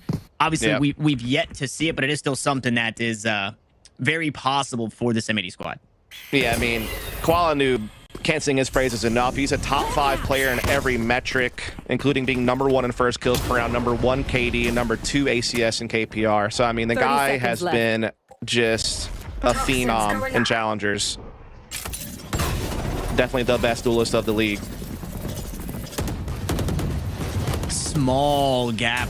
How much does that hurt him here? Recon Bolt comes out. Nobody revealed. Paranoia all 5 from A-Link, but Net finds the first 2. Tex will grab another, and it seems like their resolve is fine as Nismo left in a 1v5. 20% of the job done. Next up was Trent around the corner. Net gonna try his hand, collect 3 kills on the round, and the guard are here to play. Indeed, they will cash in on the M80 bonus, putting their first round on the board rather quickly, so nothing getting out of hand early this time around, trying to keep things close right off the rip. Just a heavy-handed A-Link retake attempt that's absolutely shut down by the guard, who had a very well-layered post-plant positioning, you know, boosted on top of site, on-site, off-site, all together, able to face that, get the job done. But now it's full buy versus full buy. Tex actually only on the Blade Storm coming into this round. Does have the shorty, though, for up-close battles. Koalanoob on the operator here very quickly defensively. And he's a very dynamic opera on this map. He will be everywhere. He is so hard to pinpoint. Ooh, okay, Tex makes it a little dicey. Up goes Koala, and he finds his exit. Tex will also take his leave in way of death. So the operator doesn't find a whole lot, but fortunately the rest of the defense here to help out Koala and find that first blood. Yeah, John Cutie couldn't do, you know, anything there but just try to play Guardian Angel. Noob was like, get me the heck out of this situation, and he's able to get out. Now he just gets to op onto B, playing off the back of some of this Killjoy utility. We got a double up from M80 over here at A, and they will quickly detect this hit with that owl drone. Wow. Oh, there's a smoke. Xander will be inside. Trent tries to walk his way up towards the A side as well, and he's been met down A by EU. And after a round win, the guard bring full firepower into round 4. Unfortunately, seemingly a flawless one for M80. 30 Yeah, it seconds does seem left. like it will be this way. Spike down, way far away from net. Net just hoping to maybe hold on to this rifle inside middle. Not sure if anyone's really going to give chase or not. John Cutie could potentially look to take a peek outside B or something like that. He might even get caught rotating through the link. Nope. 10 To no seconds avail. left. Everyone will kind of hold their ground. This rifle will get saved by net, but the round will go to M80 up 3-1. And like you said, they do so flawlessly. And again, that's going to be something we're going to have to keep an eye on throughout the entire half, is just how good at being aggressive M80 are defensively on this map to kind of just deny you that initial map control you want to use as a launching pad. And again, pinpointing where Noob is with that operator, because he could be anywhere. He is so hard to read, you know, where he's going to take his initial peek. And then once he does, where he's going to go off to next. Like, this team is very good at moving around him as well. Like, that's the other key thing about a dynamic opera like that, is that the team has to be able to gel around it, like to have the chemistry and the communication to like quickly fill the voids that he leaves behind as he rotates the operator, and they are very good at doing that. An early shock dart finds a bit of chip damage. Fortunately, Jonah P on the sky will get that regrowth out and top everybody off. Tex, though, armorless. Valen a bit lesser in that field as well. I mean, immediately dealt with. Out comes the Tasmanian Tiger, but it's extinct once more. And it's just a whole bunch of noise. With that, the guard realized maybe one too many defenders here on this side of the map, and they look to go elsewhere. Indeed, they do. Pivoting into a B hit now. Kind of missed the mark on that piece of utility. There's no real counter utility in place, but there is kind of a crossfire being established on the links. Now, obviously, the Viper's toxic screen kind of blocking off one side, but they just never really find what they're looking for to confidently get that spike into play. Or maybe they're just throwing a bit of a feint. Either way, M80 hasn't bought it. They are still firmly entrenched on the A side with some good crossfire and bait and switch position potential, with quality with that operator ready to go. And they've just been given no reason. 30 seconds left. What? Huh? Very uncharacteristic. Quality missed that shot. Trent there to punish. Jonah P will do the same. This corner goes unchecked. Tex jumps up top. He's just playing looky here as Jonah P picks up 2 kills for the squad. Only 2 now remain for M80. And this is a team that likes to save. It's an operator down, a big investment. Nismo on 16 HP maybe looks to find that weapon. Sneak away with it. No, I forgot. Koala was actually playing hell, so there's no way to get that weapon back. Instead, we'll see what they opt into. Healthiest John Cutie finds his way onto the site. Good flash to the backside. Nismo still trying to play help here, but with 16 HP, how much more can he get done? 1-for-1 trade still finds numbers in favor of the guard. As Trent will put a few shots through the box. They find the body of Nismo, and we're within 1. Yeah, it really just all kind of falls off the back of Quality missing a big op shot. I mean, they had the right positioning. They had the right read. Just could not come up with that opening kill to slow down that long A attack. And once they get that entry, Tech's able to make kind of that level change up top, work out that corner position, not allow it to have too much impact. I am shocked that Koala missed that op shot. It looked like really close. Yeah. Like you said, very uncharacteristic miss. Seemed like he should have had a freebie there. Well, here we go. Aggressive look out the gate.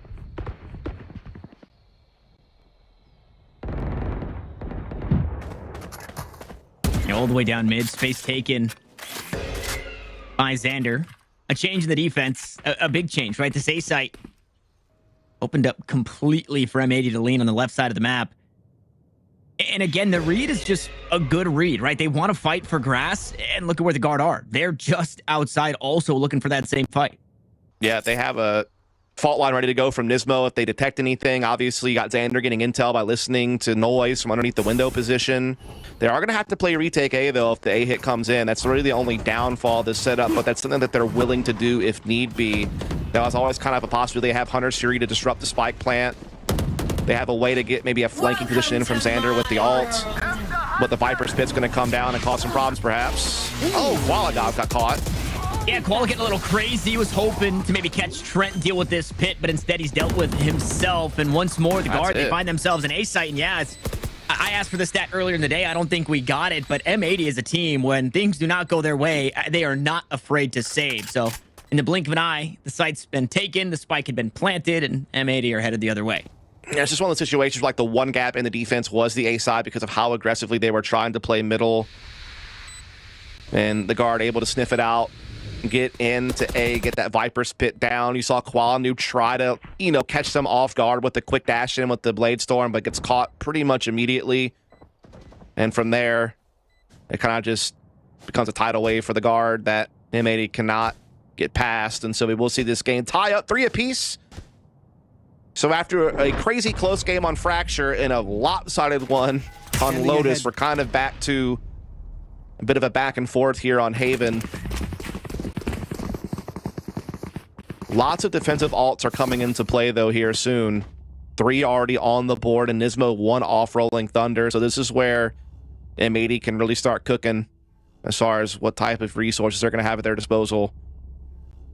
Try to keep the guard off the lead.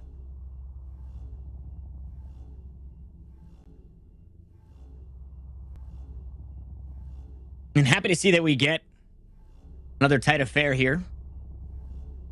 Tied 1-1 in the series. Basically, everybody getting reset into this best of 3.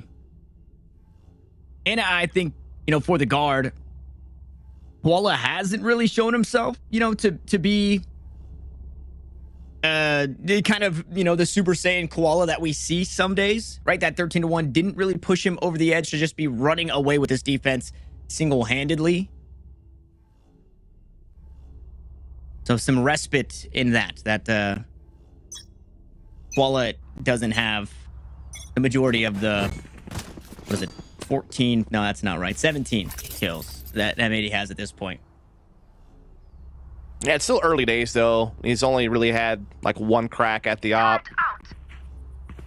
Blade Storm coming into this round along a fully bought-up squad. Again, lockdown available with Rolling Thunder, so some great retake utility at their disposal. Seekers are available for Jonah P, as well as their own lockdown is very nearby. Oh, and Trent catching EU as they were going for the orb. That's a great pickup, a great read from the guard. The sneak a frag in there early like that. And now the Seekers are out. No surprises as they bring this spike into the B side.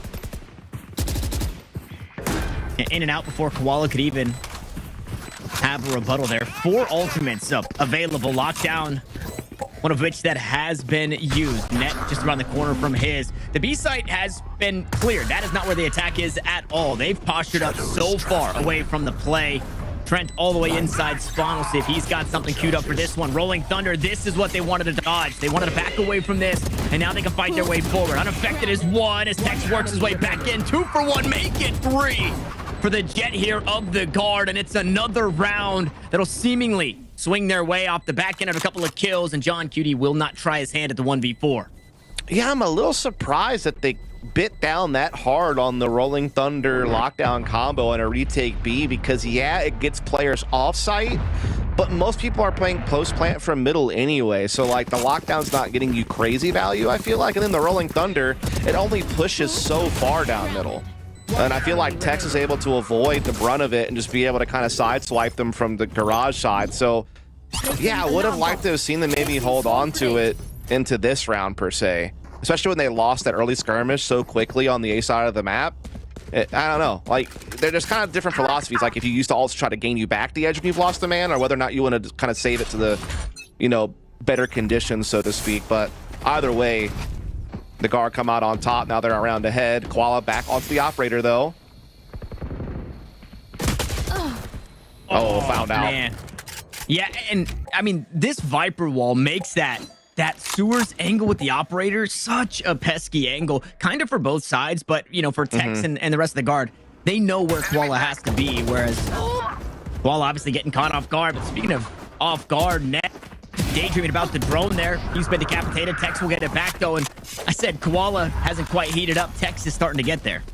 Yeah, again, Tex, we talked about him already, being one of the top duelists and challengers, top 5 in almost every stat. Guard making a pivot here into garage to an empty C site. They'll smoke off the back halls, use a guiding light to ensure that the C site itself is clear. The only thing they don't really know is if there's anyone long or not. But no problem. Get the spike plant. Valorant gets the kill on the John Cutie, and that should be it. Op will get saved by Nismo. I think that's really been the big thing. Like, Koala has not been able to find that opening impact with the Op yet, which he's usually able to do defensively so often. I feel like he's been kind of limited on his impact. One time it was just him missing a shot. That round, again, a tricky angle, and Tex picking up a huge frag.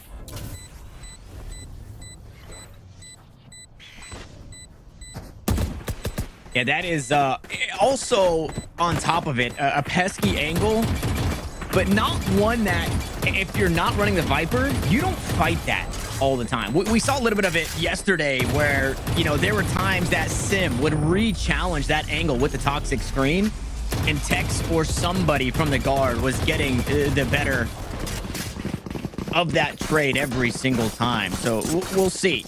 It is the Viper wall erasing one part of the map that Koala can find value, right? Because we saw this Viper wall. Trent walks out, gets a free pick, backs away from the knives. He is out of dodge. And then we see Koala go back to it, this time out towards sewers, and he gets caught out on the opposite side, right? Does this detour? It doesn't look like it will, so whatever I'm talking about is kind of mumbo jumbo now. But I was just wondering if, you know, how much do they fight Koala into this A side of the map with this Viper wall? And I think it starts to limit the options on where he can start from and where he's going to feel comfortable taking his initial fights at. So, I mean, in that regard, I do think there's a little bit of maybe territory being won. I try. So you are going to see a big push down from M80 into closet of C sides. They're trying to take a little bit of map control there for intel. They've also pushed deep down the A side of the map. So they're guarding the periphery very well. But again, there is that B gap created because of how deep down they are pushed at C and A side. Jonah P even able to sneak into garage here, maybe catch some players off guard. No, it's Sean Cutie with the sheriff for 2, who gets the work done instead. Yeah, the lockdown will keep them off of retaking for now, but there's... Oh, that's a big kill from Valen, actually. That Evil's didn't back up. Man, and Koala misses another shot. Net gives himself up, but an op shot that goes wide. Still here on the angle. Drone should clear him out. Does find the tag. They don't really have the weapon to penetrate. Eventually, EU will offer his body with that stinger and find that kill. Now running out of time with the defense, though. Valen's still here. Planted his feet on the site. Net just around the corner, try and help him out. Koala wants to go up top, but he's stunted in his jump. Now in the 2v2, there's no time. Xander will tap onto the spike, but now they can only hope for kills. And maybe we'll get him, sure, but what can EU find on the way out? He scoops up a rifle, but the guard will piece together another round win. And he's not even able to save that rifle. He goes down to the spike, so everyone is washed. That means all the credits must come back into play, but the guard have plenty to spend. M80, a little bit tighter wallets, but still able to get the full buyout here, including the operator. Again, though, it hasn't really had impact yet for Koala Noob. It's something that I think M80 have been sorely missing on this 5 rounds free that the guard have been able to put together. The guard have been doing a very good job at kind of absorbing the pressure that M80 are throwing at them on the periphery of the map and finding the gaps to get spike plants. And they're also staying ahead in the trading game. They're definitely keeping their wits about them despite getting rattled in the previous map. And oh, here we go again.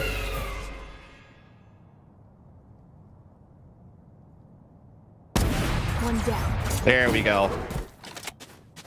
Finally, 1 for 3 on those for Koala Noob. A big kill to find them onto Tex, who was postured up on the angle. Meanwhile, this has been red. Net walks his way up towards B. Trent picks up the operator and deals it to Koala Noob, so they take that kill right back. Yeah, indeed they do. They're going to get the spike back over at Grass as well, but John Cutie and M80 just in general really aggressing the middle of the map through Garage and through a flank from A. Jonah P getting caught in the midst of all of it, gets paranoia, but his teammates come through for some frags to kind of keep them afloat. It's a 2-on-2 situation. Spike making its way over towards Garage position. There's still so much time left for the guard to play with as well. They can easily kind of poke and eventually fall back even to A or something like that, but it seems like they want to try to go for the C play. And M80 have guessed correctly as far as how they position themselves. One enemy remaining. The timing, though. Spike down. Beautiful read. Yeah, good read there from M80. Like you said, a lot of time on the clock, so Jonah P. No. Just going to cut noise. Try and set some of that paranoia in that he could be working his way across the map to a different site. Unbeknownst to Jonah, both players, both defenders are here on this C site. It seems like he'll have to settle for B. 10 seconds left. Yeah, he's still not sure about that second player is. That's the problem. He will get the plant, but no, never mind. Hunter's Fury. That's going to maybe end it for him. He's going to get revealed and fragged. EU with a hat trick. A beautiful read on that window push. Getting those two players spotted and taking one of them down was such a critical play to kind of get in the round and finally end this drought that they've been on defensively. We've seen them create a lot of opportunities for themselves with some of their aggression, but they have not been able to cash in on it.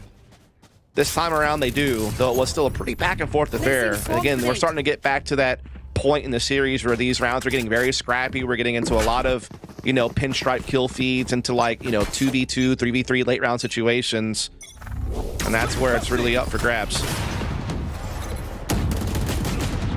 Tex taking a page out of the Koala book, misses the first shot, will land the second, so he rights his wrong. But much like the last round, it is just back and forth, 1 for 1, and until the numbers dwindle down to basically 0 for both sides. Yeah, but when you're thinking of a 3-site map, 1-for-1 trades are not what you want defensively. It causes actually a really big problem where you're stretched thin and now you're forced to make plays across the map to make up for it, which is what the C push is going to be.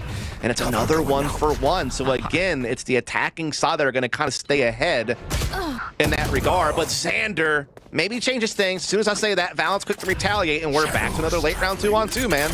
Where have we seen this before? Oh, every round. Yeah, just about. And we've still been kind of robbed of the clutch, right? The actual eBay clutch. It's escaped us 2.5 maps in now as Trent wasn't ready for that angle. Valen ults for information, will return from whence he came. And can now play that one-way smoke. Has a shrouded step to play with, so if he gives up his position, he can look to reposition. No, doesn't even matter. Koala Noob just checks him down long with the operator, finds the kill, and M80 brings us within 1. Yeah, again, another round where it was even trading through the bulk of the round, which favors the defensive, or excuse me, the attacking side. But the big difference there was John Cutie finding Trent inside Garage. That's what tilted the balance in M80's favor. This aggression kind of gets countered by the trades, and so the guard are sitting in a pretty good spot. But it's that frag right there from John Cutie that changes everything. Gives them the 2-on-1. Retake on to C. They quickly deal with Valen. Turret out. And now we're looking at a potential tie game as we transition sides, but the guard still have a pretty good amount to work with here, including a Viper's Pit for post-plant to take a small lead, perhaps, as we switch sides. Oh, Koala read that like a book. Man, yeah, Jet players just know, man. And it's unfortunate for Tex that it's the A angle that Koala tries again with the operator. Koala's going for more, too. And he's going to get it. Now starting to come online when it matters most. Blades are out. Those of his own, and the guard early here in the last round of the half have been whittled down to just 3. Yeah, important to note that the 5th to 6th round mark is kind of the mark that M80 usually hit on this map, and then they're good for typically that 7 or more rounds on the attacking side. So despite them having a bit of a drought, they've now put themselves back on pace to what they're used to seeing defensively. And a round where you can just full send everything, right? Aftershock comes through to clear things out. Rolling Thunder just behind it. Koala Noob gonna look to make plays off the back end. He'll find the first. Net gets one back. The last one standing, though, is Jonah P. And again, the clutches will escape this one just out of reach. A 1v4, but M80 claw their way back into an even half. Yeah, that's really well done. Again, I think 6 is kind of the mark you're probably looking for through M80 because you're very confident in your attacking side, usually being able to find that 7 or so line to close the game out on.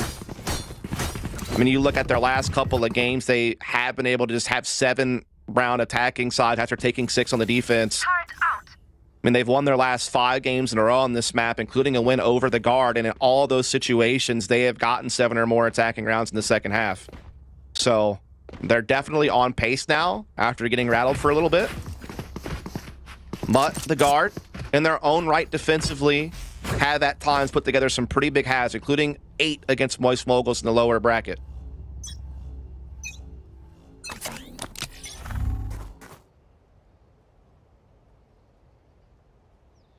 And a familiar angle for Jet players. Tex postures up. Spots nothing on the cross. Toxic screen hitting 3 of the avenues of approach. Front side B being one of them. Qualinu dashes right past it. He's left on an island, though. His 3 players are ready for that. Yeah, really nice stuff there early. We're trying to see M80 make that quick transition to the C side. There's some Killjoy utility they're going to have to deal with. Turret gets taken down. Net just trying to play in the window, making sure that no one pushes that route to create a C split. In the meantime, M80 don't like their options. Decide to go ahead and just fall back like they want to go back into an A play, which is going to be the right target. They have Turret watching mid flank. Only 1 player on the A side right now, and it's in heaven. Down. And the rotation's still a little bit of a ways off, so there could be a timing here for a way to get a spike down for M80. But it also could come down to Tex being able to find a pick before he has to leave. And oh there you go. Spike down A. And then that changes everything. And Nismo just out ahead of that smoke. The A site will be taken, but there are a lot of options for the Guard as they look to retake this one. It seems they will link up, play top side of the map. Tex first up. Valen will get those smokes tossed out. Shock dart for a bit of damage. Good paranoia behind. And I mean, everybody blinded up. The first one taken down is Net as they back away. They take some damage, but they survive and find some more. Valen gives himself up.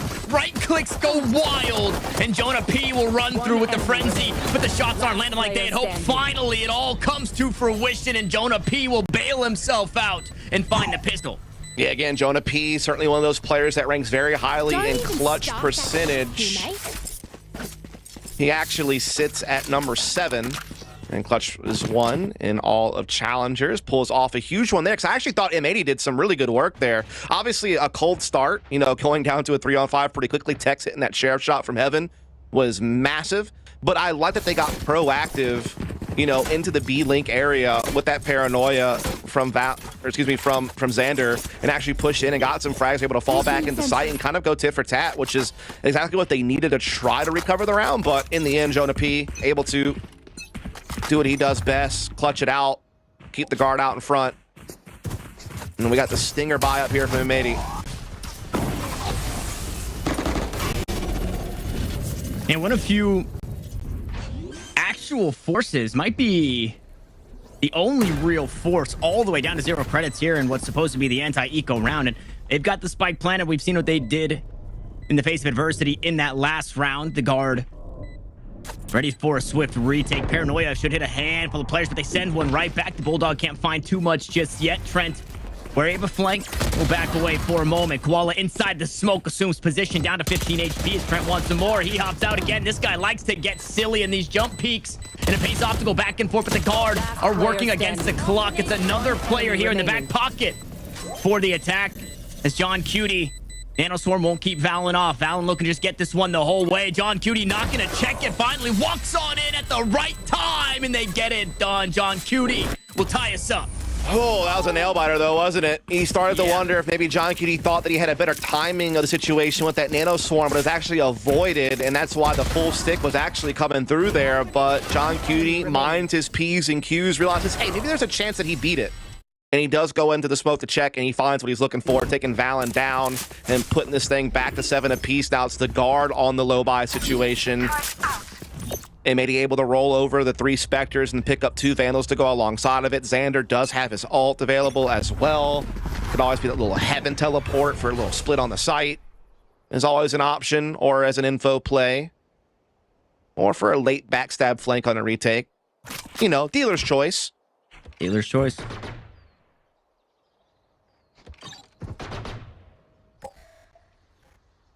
Look at the late toxic screen, cutting that A site in half. Oh, man, John Cutie. John Cutie wants a lockdown. John Cutie, wants a lockdown. He only gets 2, but I mean, 2 are taken in response. Tex found 1, swings around, grabs another, dashes on, and he wants to fight aggressively. Spike planted once more, just not ready for one more defender to be this close up as Qualinoob holds down Mouse 1. A couple of toe shots into net will be enough. So good damage. Unfortunately, the guard could not flip this round on its head, much like M80 did in the last. So it will be an M80 lead with 3 still standing, including the 2 rifles. Keeping the most expensive weapons in play, definitely huge to roll that on over into what, well, you can't really call it a bonus anymore because they're like the Stinger force buy up went in round 2 of the half, so it's like kind of a weird situation as far as economies go early in this half, but they are going to eventually wind up with 3 rifles. Spectre on Nismo. It's a full buy from the guard, though. They're very near some critical ults as well, though same could be said for John Cutie, just one off the lockdown. If you can grab orb that could use, take a sight, keep them out in front.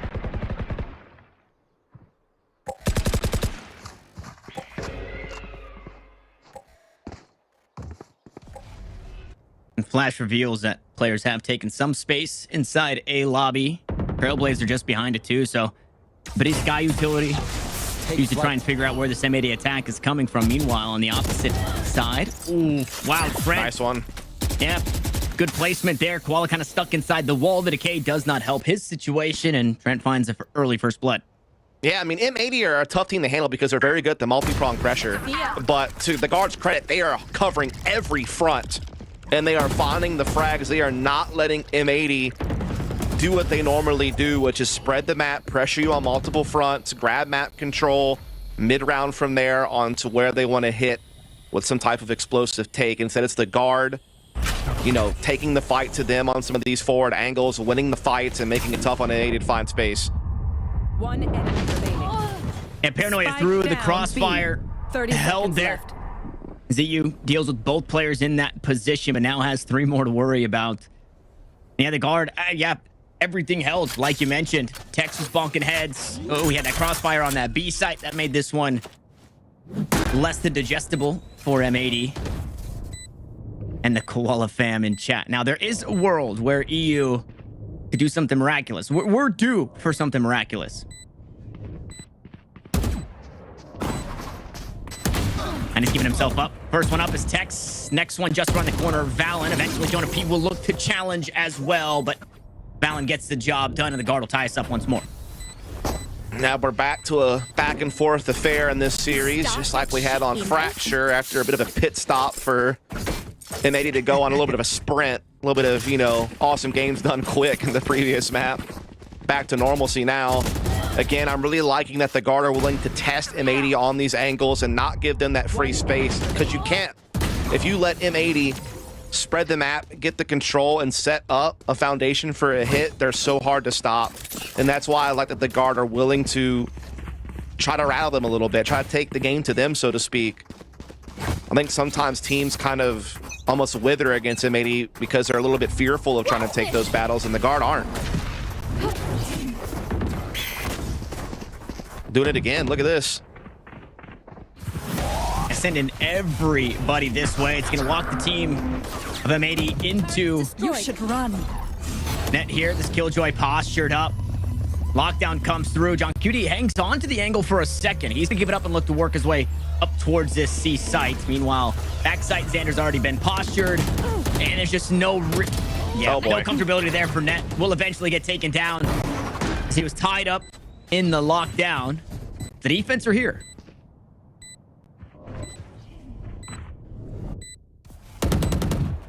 Smokes are out. Spam from Koala doesn't find a whole lot. Xander's sitting on a Paranoia. Flashback site. There goes the Paranoia. The near site. Enough for Trent to find one, but Koala's starting to take hold of the round. Valen gets one back for the squad.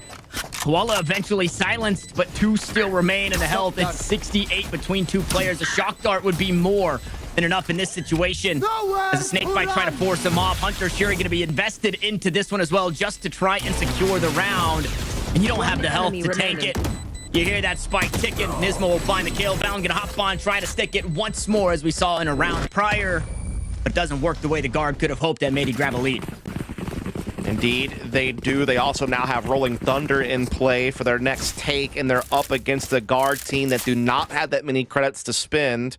They have Viper's Pit, sure, but that's really about it. They're actually going to force up into some Guardians here. This is a nice little halfway purchase approach where they can still full buy next round, but, you know, put something forward into this one, not just roll over and give it to M80 for free. M80, in the meantime, they're looking to just be explosive as we're with this Rolling Thunder and Blade Storm on C site, doing what they do best, which is just come right at you. And knives in hand, tip of the spear. Koala Noob doesn't find a whole lot. They go poking through the C site. No flesh found, so a site taken, a spike planted. Paranoia already used from Xander as well. Everybody getting off this site, though. I mean, can you be ready for this? Rolling Thunder comes through. Now they want to try and deal with the defense. This looks like what the start of the round quite possibly should have been as Koala starts to work his way through. The Blade's only needed for one. Everybody gets a slice of the pie for the team ace, and M80 will find themselves double digits. Indeed, they do. Wasting no time, just pouncing on the C site with the Blade Storm. Aftershock to clear out the C platform. Just good layering of utility. That's the thing about M80. It's not like they're a careless aggressive team. They are an aggressive team that knows how to use their utility, knows how to use timing and spacing to set up trade potential. They're never stranded. They're never hesitant. A very decisive team, and that's where they are able to play to their strengths. But now we're on equal footing, firepower-wise. Op v op in play. Tex taking the high ground at B to kick off the rounds. Meanwhile, we're seeing Koala Noob kind of testing A side. We're going to get some aggression from the guard here at the lobby area. Koala prepared. Going to get forced back there by the Trailblazer. Ooh. Doesn't clear him either. We'll see how much more space they decide to take off of that. They use a guiding light to clear out short as well. Make sure that nobody beat them on the timing inside that Trailblazer. Meanwhile, the spike is slowly starting to lean out towards the C side. M80 maybe looking to commit to a crunch. The smokes go out. They opt out. They opt out of the C site, and they've bought the lockdown here from net. Yep. With a lot of time left on the clock to still be able to bounce back and forth between going back to C later or maybe going for the A play. It doesn't matter. Options open. We are seeing Jonah peek, Jiggle peek there. Koala Noob trying to hit the shot, not going to do so. Jonah is going to be that early alert system that's going to trigger the Viper's Pit right away, as well as the snake bite on the front of long. Koala, though, going to dash over the top of it and still try to make something happen here despite the bit being deployed. I mean, you're just asking for a whole lot. Trent, alive for two, does his job. Trading back and forth. Is Valen also getting his way to the kill feed. Cuts down two, leaving it up to EU. A shot to the box that doesn't land. A spike that's planted, and both players coming back sight. Text the operator. Nobody wide enough. They're expecting EU to try and make the play, try and force his hand. A classic comes out and across, and it will do the trick. As the guard fight back, they show us some signs of life, and they bring us within one. I mean, it's kind of crazy that M80 even had the success they had to get a spike plan, considering all the counter utility that the guard had deployed on A the moment that Jonah P felt the hit coming. The snake bite goes down on main. Viper's Pit comes into play. It forces Quad to try to jump up and over to create an opening. They actually do trade 2 for 2 to get the spike down. Pretty crazy stuff, but then it's Valen. He's the X factor of that round. That double he picks up means everything. It puts EU in a very difficult clutch situation in a 1v2 with no real read on where they might be coming from. They did a nice double swing on him on the backside, take him out, and keep themselves very much in the hunt here on Haven. A map where M80 was probably favored considering their resume. Not so much anymore. It's up for grabs. Tex getting forced back early here. Heavily getting forced back. Wow. They are chucking lots at this operator to make sure that he does not have a say at the start of this round. I can't believe he got away, honestly. I thought he was going to eventually just get found out. I mean, he was having to throw every maneuver he could to get away from that utility. And now as it sits, it's going to be a 5-on-5 post-plant situation. Seeker's out. And Seeker's out for the guard. They're starting to find some kills behind it as well. Xander's only able to get one. Things get weird. Tex goes up top, and again, he's just buying the attention. Buying out the crosshair placement, and John Cutie spinning in all of the chaos here on this C site as the guard. They retake it. They find themselves another round, and they'll tie us up. And if there was any, concern that, maybe the guard were going to be a little bit down after getting just swatted so hard onto Lotus, well, that has quickly been whipped away, hasn't it? I mean, they are going tooth and nail with M80 here on Haven, a map that you would typically favor M80 on, just considering their track record, considering how strong their attacking side has been on this map on average, and considering that, the guard's been a little bit shaky at times on this map. They've had some close losses to Moist Moguls. They've obviously lost to M80 in the past, in the midseason face-off. They have some big wins recently, though, over Moist Moguls and Oxygen in the playoffs, which I think is like a real big key, like a real big pivot from them to be able to get this double controller setup working and to kind of just start getting their Haven trending in the right direction. And now it's really coming to a head at just the right time in the grand finals against this M80 squad, where they're starting to find counters. They're starting to, make it hard for M80 to find map control, to feel comfortable going for site hits. And even when they get into sites, the guard are right there ready to scrap, man. They're willing to go blow for blow. You're seeing, Valorant come up with a double kill here. You're seeing Tex come up with a big moment there. I mean, they're really coming together at just the right time. And the crazy thing is if this keeps trending this way, and if the guard can close out Haven, you got their map pick of Split coming up next, which is a map that M80 have only played twice, and they are 1-1 on the map. So we don't even really know where they stand. Meanwhile, the guard have been a fantastic Split team. So, I mean, this could get real interesting. Standing ahead. Even kind of in that same light, right? If the guard take this map, and if for whatever reason Split gets weird and M80 manage to take that one away from them, Pearl is another map where the teams that the guard have wins over is M80, right? Twice. Map 5, it's a scary place to be. So M80 want to pick this one up so that way they can close it out on Split, or else who knows what happens on Pearl. We're still here on Haven, though, as Valorant gets a little interesting. Some util tossed his way. Shrouded step right into the welcome arms of Koala Noob. And with that timeout, it seems like M80 have been reignited here. The fuse has been lit as they traded 2 for 1 and got that spike planted. Oh, yeah, they don't check the corner, though. EU there with the Bucky able to find net and upgrade weapons. They're also watching the flank, so Jonah P is not going to be able to be the snake in the grass. He is going to get unturned, and Trent will now just be left to save this operator. A very decisive blow from M80 off the back of the timeout to go ahead and take the lead back 11-10. Again, this would put them up 2-1 in the best of 5 if they're able to close here on Haven.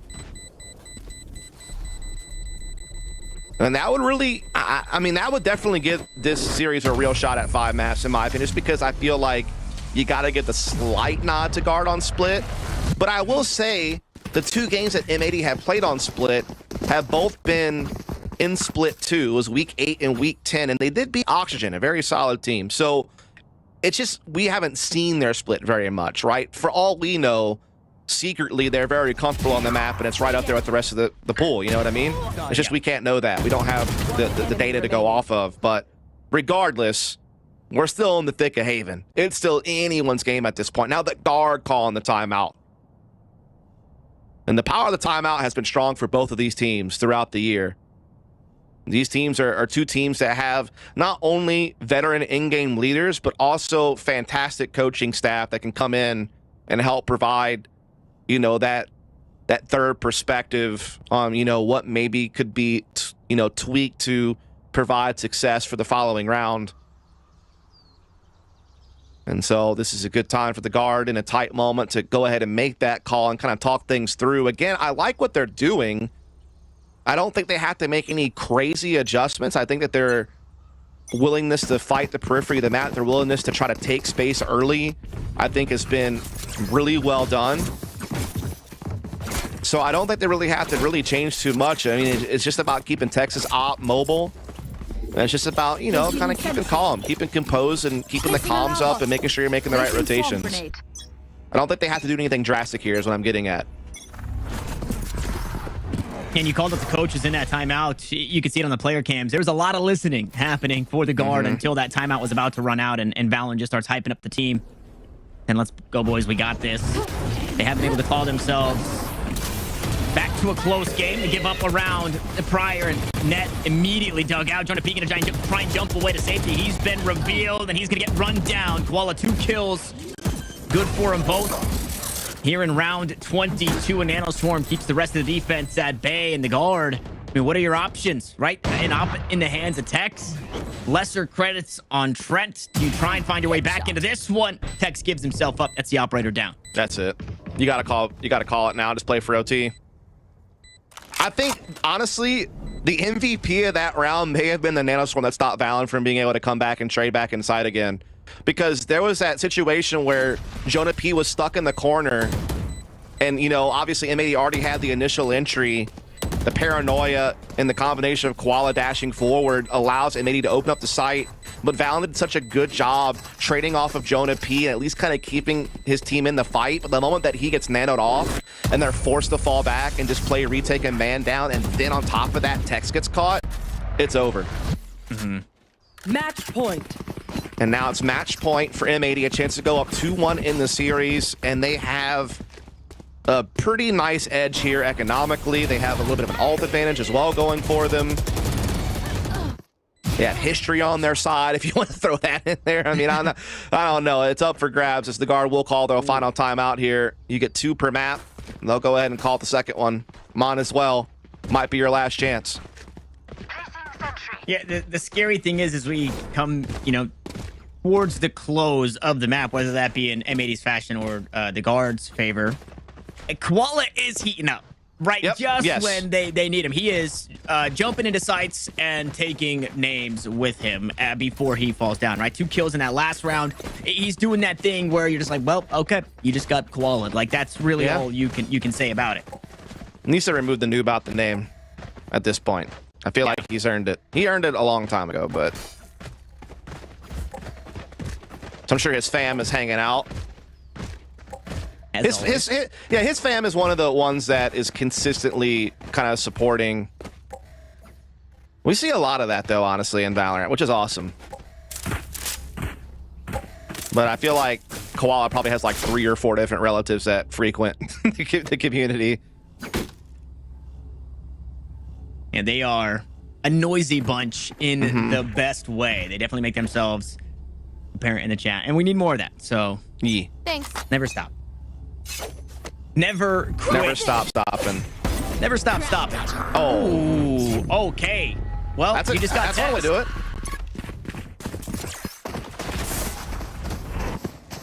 And Koala's gone. That stings here for M80. Not that he's the only one to get things done, but in the last couple rounds, he had been one of the key factors in finding opening kills, and now both of which go the way of the guard. Oh man, I mean, it's like M80 didn't even have a chance this round. Like, literally, they did not have a moment of comfort. They get rocked by Tex early, and now they just can't even get past the mouth of C-Long because they're getting spammed through the smoke. They've lost a couple of players that way. Xander is dancing with Doom right now. Turret gonna give him up. Net still has an angle. Smoke's gonna come up again. I mean, there's just not a whole lot they can do here. Again, the power of the timeout has been strong in this map. Yeah. I feel like both teams have won each time they've called a timeout off the back of it.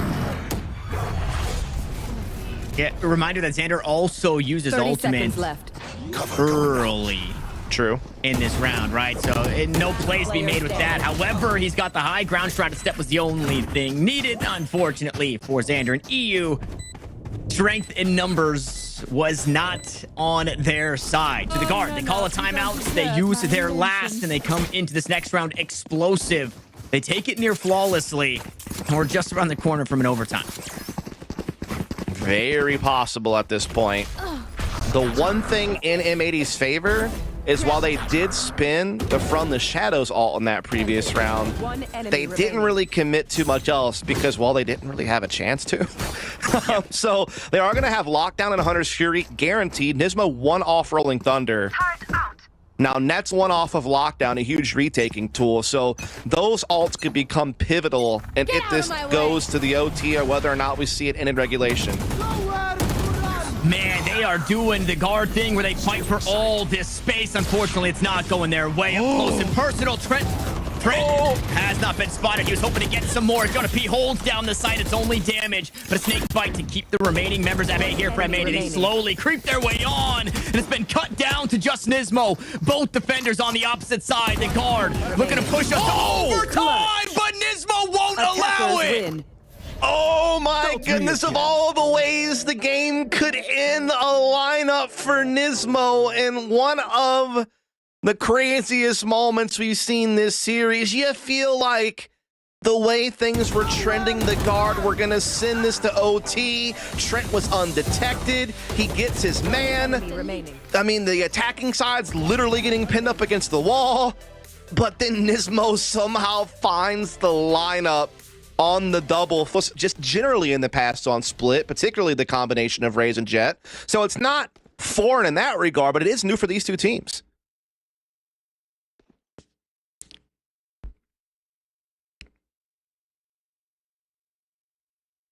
I was okay. You know, oh goodness. Oh, were you muted? Goodness gracious. Were you muted? Don't tell me. Don't tell me Dude, you're muted. For the Don't first time? No shot. In a long, and you know what? Are I'm you admitting serious? To it. After I was so perfect for so long, I've been cursed by the analyst desk. It's their fault. Just heard it all. You guys didn't hear it at all. I will revisit, but for now, Tex is looking to take this ace. He's unsuccessful in doing so as he was sent on a solo mission. At least you were successful in calling that live on air to everyone instead of not. To be fair, I did the bulk of that intro talking about the comp, so like true. You didn't really we didn't lose a whole lot. No. But you must realize now that Bach will never, ever pass it to you again, like without mocking you. Like it's done. You had your chance. They did this to me. No, you did it to yourself. They did this to me. M80 forced to fight through the spawn here. Somehow the attack is on this side of the map. I'm not too sure what's going on. Yeah, I'm not sure. Yeah, same. Much like Fracture, where we've seen plays like this from the guard. And good luck getting this spike, buddy. Got like the pyramid. Yeah. Come on, build a pyramid. Build a pyramid. No pyramid. They should have built the pyramid. Untouched, though, is Net. Fortunately, True. EU is still alive, which, yeah, I mean, regrowth. Makes it pretty easy to deal with this one here. Net not allowed anything else. I still can't believe you did that to yourself, bro. I just can't. Oh, man, I don't. You couldn't write a better storyline in Challengers than Tanner Mutro showing up. Can I get some credit for owning up to it? I didn't have to say anything. Yeah, you did. I didn't, because not a whole lot was missed. I could have just unmuted and then kept talking, and you would have never known because you hear me elsewhere. Yeah. I mean, the producer told me, though. So I did now know. I got problems with the producer. I'm just kidding. Yeah. What I was saying, though, was... and this is... Unmute. Was that Tex had an absence, right? He's a little tardy in 1 week because he wasn't feeling the best. And with that, they got a taste of what Trent looks like playing this duelist role. So I like that they go back to it. And they're looking to have a little bit of fun with this double duelist comp. And speaking of Trent... What? I mean, he gets a classic kill, picks up a judge, and now makes this one look winnable for the guard. No. How has he done that? That's going to allow them to transition through ropes now. Now, there is John Cutie posted up, but if he goes down, it could be a problem. But he doesn't. Spike and he more than does it. He doubles up. He hangs on. Fortunately, hangs on in this position. A phantom down. Been pretty tough to deal with. It's a whole lot harder when weapons have been retrieved for the guard. Yeah, okay. All right. But they're both judges, and unfortunately, they don't quite have the firepower from that range. I think Laura didn't decide to take a sip of my water in that moment, because, goodness gracious, what a round. There was so many crazy kills this round. Qualit with the Marshall. Trent did a 360 judge frag while he was flashed, but then Qualit ends it with that. I mean, the antics are starting early here in our fourth map of this best of 5. Both teams throwing us curveballs with comp changes. Both teams don't have like a crazy resume on this map. Both teams limited play. Even success that the Guard has had has been very close games, and outside of the win over Moist Moguls, they haven't like had, you know, the wins over like the biggest team, so to speak, right? So it is going to be interesting to see how this plays out as we get into our quote-unquote bonus round for M80. We're looking to play close up on A here. Guiding light, though, for this information. Trailblazer sniffs out the Judge. And with that, we'll see if the Guard look to go the opposite direction as we trade similar utility on both sides. Paint shells to follow. The Guard unwavered. They still dance outside this A site. We'll see if they opt into heading elsewhere. But for now, they hold their ground. That was a good counter util for Medi to get out, though. I mean, that was a very tight spot that Nismo could have got stuck in with the Judge, but they used a great, you know, counter guiding light, paint shells to get Nismo away. And now they're transitioning back into middle. Xander getting into mailroom, reinforcing this B defense a touch. As Tex is coming forward, he gets flash. Info is there for M80. Xander close angle. Ooh, Beautiful, good dash to safety. So much there for Tex. Unfortunately, he's punished for it. Paint shells find a kill in response, and the Guard are starting to slowly pull ahead here in round 3. Guardian almost lines up a few, but again, the trades are there, but favorable. Quality Time. just needs to try and get some time off, trying to stop the plant for a second. 8 seconds on the clock, down to Jonah P. We'll try and stick it once more. Koala here to deny. This guy's only got a ghost dust. I mean, doesn't matter when the clock is that tight and you're undiscovered, and he gets to pick out 2 1v1s with it. What a crazy bonus win for M80. That is going to be a momentum builder. That was so well done. I have to give credit, Tex with the dash and dash out and mailroom, and they actually got a double off of that. That was really good, but it's Koala Noob. Yeah. He was the stone that was left unturned at pillar. They didn't have the luxury of clearing everything out because they were running out of time. They got stalled out in mid for so long. And M80 reaped the rewards, and they go up 3-0, and now they're the ones sitting prettier as far as firepower goes. Silent A ramp push, but it's detected by the flash. And yet Guardian breaks through up close and personal with the Judge. Not quite enough from Trent, but Tex there to get those kills back and then some. The 1-for-2 trade. Really well done from Tex there. It was a round that was kind of looking like it go either way, but Tex getting the 2 definitely gives the advantage to the Guard. M80 have made the proper rotation, though, through A heaven. Rifles are here. They have Cosmic Divide available as a potential tool as well. But as the clock ticks, and if Guard cuts silence, they might have to start doubting this rotation and start falling back, and that's where the Guard can strike.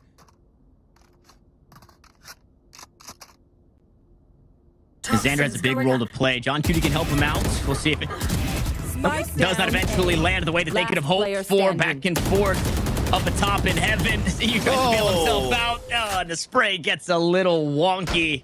Damage dealt, but unwavered are the Guard. They put one on the board.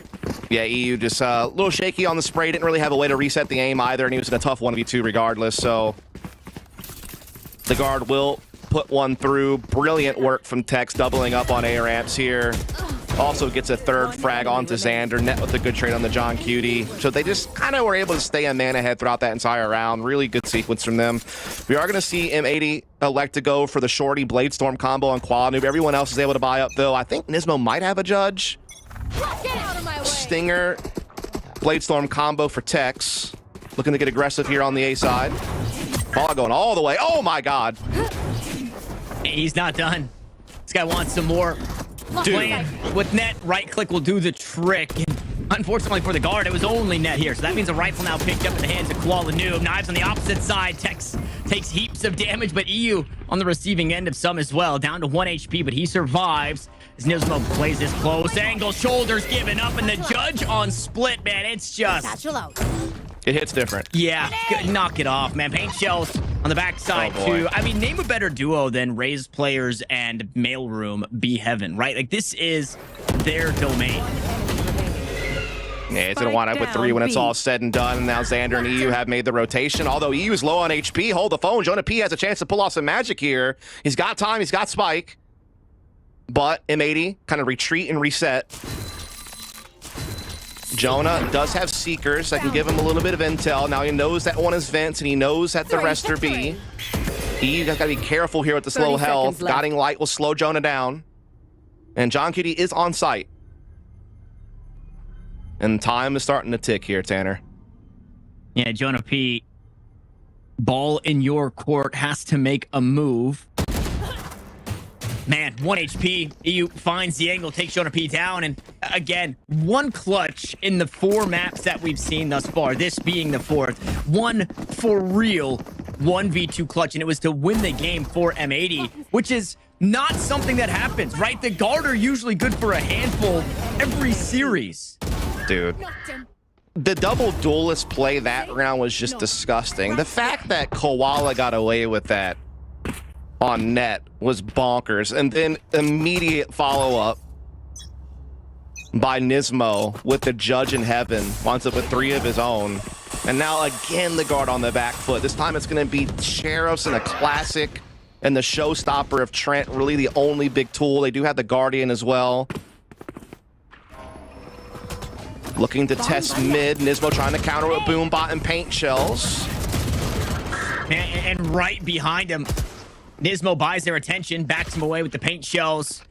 And a push comes through. It's a 1-for-1 trade, though, so not the worst. And the guard happy to walk away with the rifle from that one. Meanwhile, Net making sure that nobody pushes aggressively. Will hold on to the space inside B main.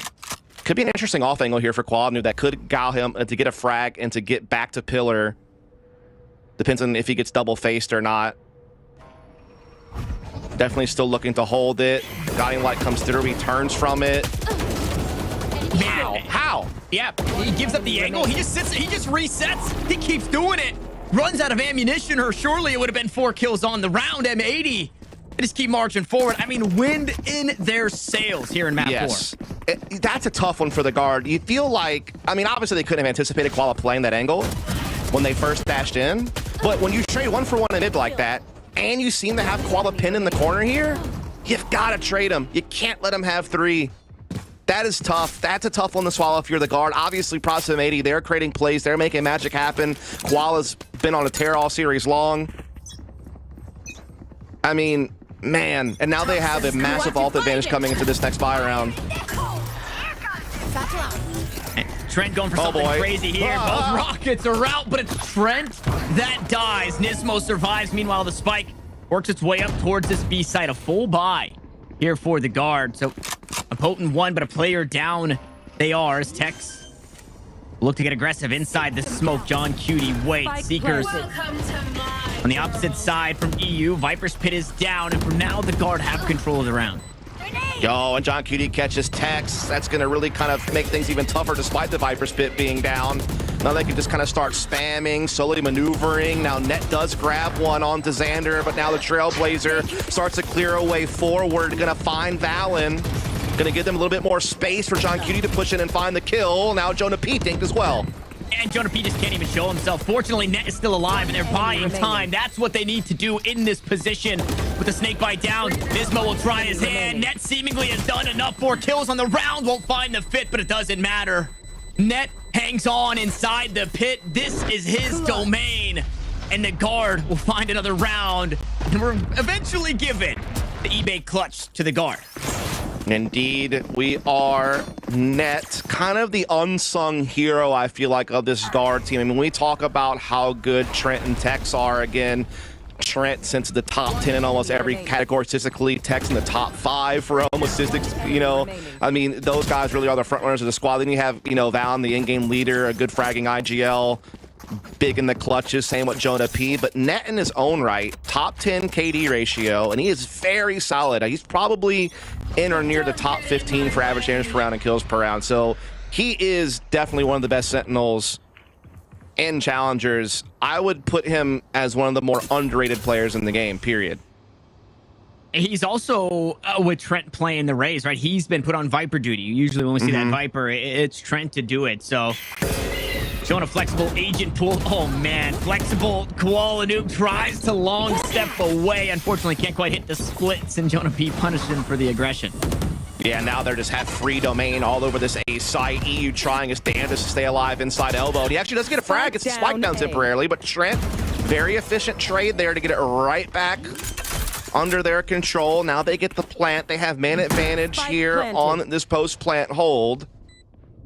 Curious how much M80 even want to test the waters in this retake, considering how low their credits are, and considering, as you've noted in the past, their willingness to save. They don't, shy away from it when they feel like it's the right call. And well, with that frag from net, it feels even further like that should be the right call. They run him down, sure, but that's going to be that. Yep. A kill on the way out, an upgrade for Xander. He drops the judge, finds a rifle, but another round for the guard. They're starting to figure it out, right? They're starting to figure out how to play this explosive style. They've also, 2 times now, where Koala has been posted up, they've been good to flush him off the angle. One time out towards B, it didn't work, right? He hops off the billboard. He still managed to find a handful of kills. That was kind of the outlier. But then we see it again here, right? Expecting him on an angle, flash beautifully to make sure they can deal with that operator, make sure the operator gets nothing. Then they run him down and find that early kill. So they're doing a good job minimizing a Koala noob that is having a pretty astonishing performance early in this game. Yeah, we haven't really seen Koala get caught out that hard so far on this map. I mean, he really had no escape in that situation. So very well done by the guard. Again, the guard is a team that, generally speaking, is very balanced on the attacking side. They're very good at playing out defaults and mid-rounding and just taking map control and just calling the audibles, using their chemistry since this core force played together for so long and just working out those tight mid-round moments, keeping their options open and trying to make the right call based on the info that they have. They also can pick up the pace. And especially with a composition like this, when you run double duelist, they can play, explosive just like M80 can. They are a very well-rounded team tactically. I thought they have typically been strategically the best team in challengers, just as far as how deep their playbook is and how can I put this, how capable they are of playing different styles of Valorant all at once and just being able to pick and choose when to switch to whichever gear that they feel is appropriate. They have been stuffed a couple of times, though, this series by M80, and they haven't really been able to get on the right footing, I feel like. But now, I feel like this is their chance, right? They're getting some rounds going now. They're starting to, grab some space and trade their way into some success and see if they can keep it going. Operator, aggressive out towards mid, expecting something, which is a good guess.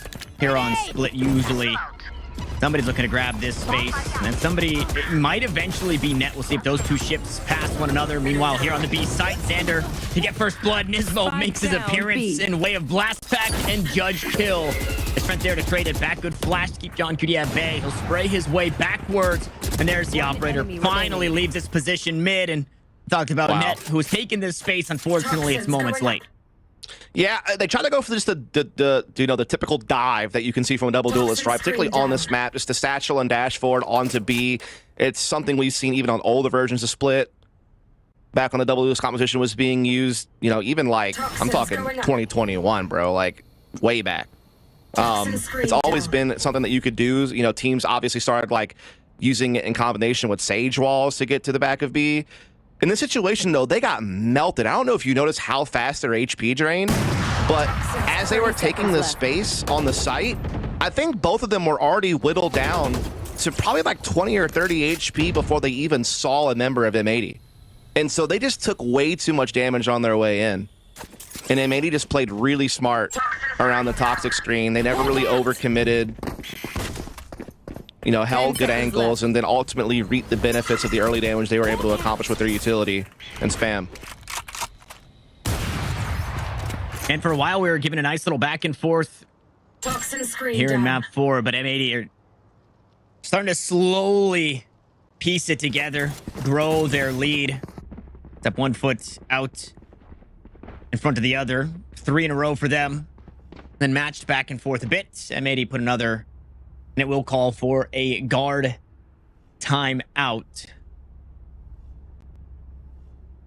Yeah, I wish we could see a replay of that, because I'm kind of curious exactly what shaved them down so fast, because I just feel like Trent and Tex were down to 20 or 30 HP pretty much immediately coming into the site. I don't know if it was snake bite that they ran through, or if Nismo hit a nade perfectly or something like that. Either way, they got melted before they really even got control of the site and just never really felt comfortable And definitely a good time to call a timeout. You know, the guard typically on this map of Split so far this year have been able to win like, you know, around 6 or so attacking rounds. It's kind of been their average.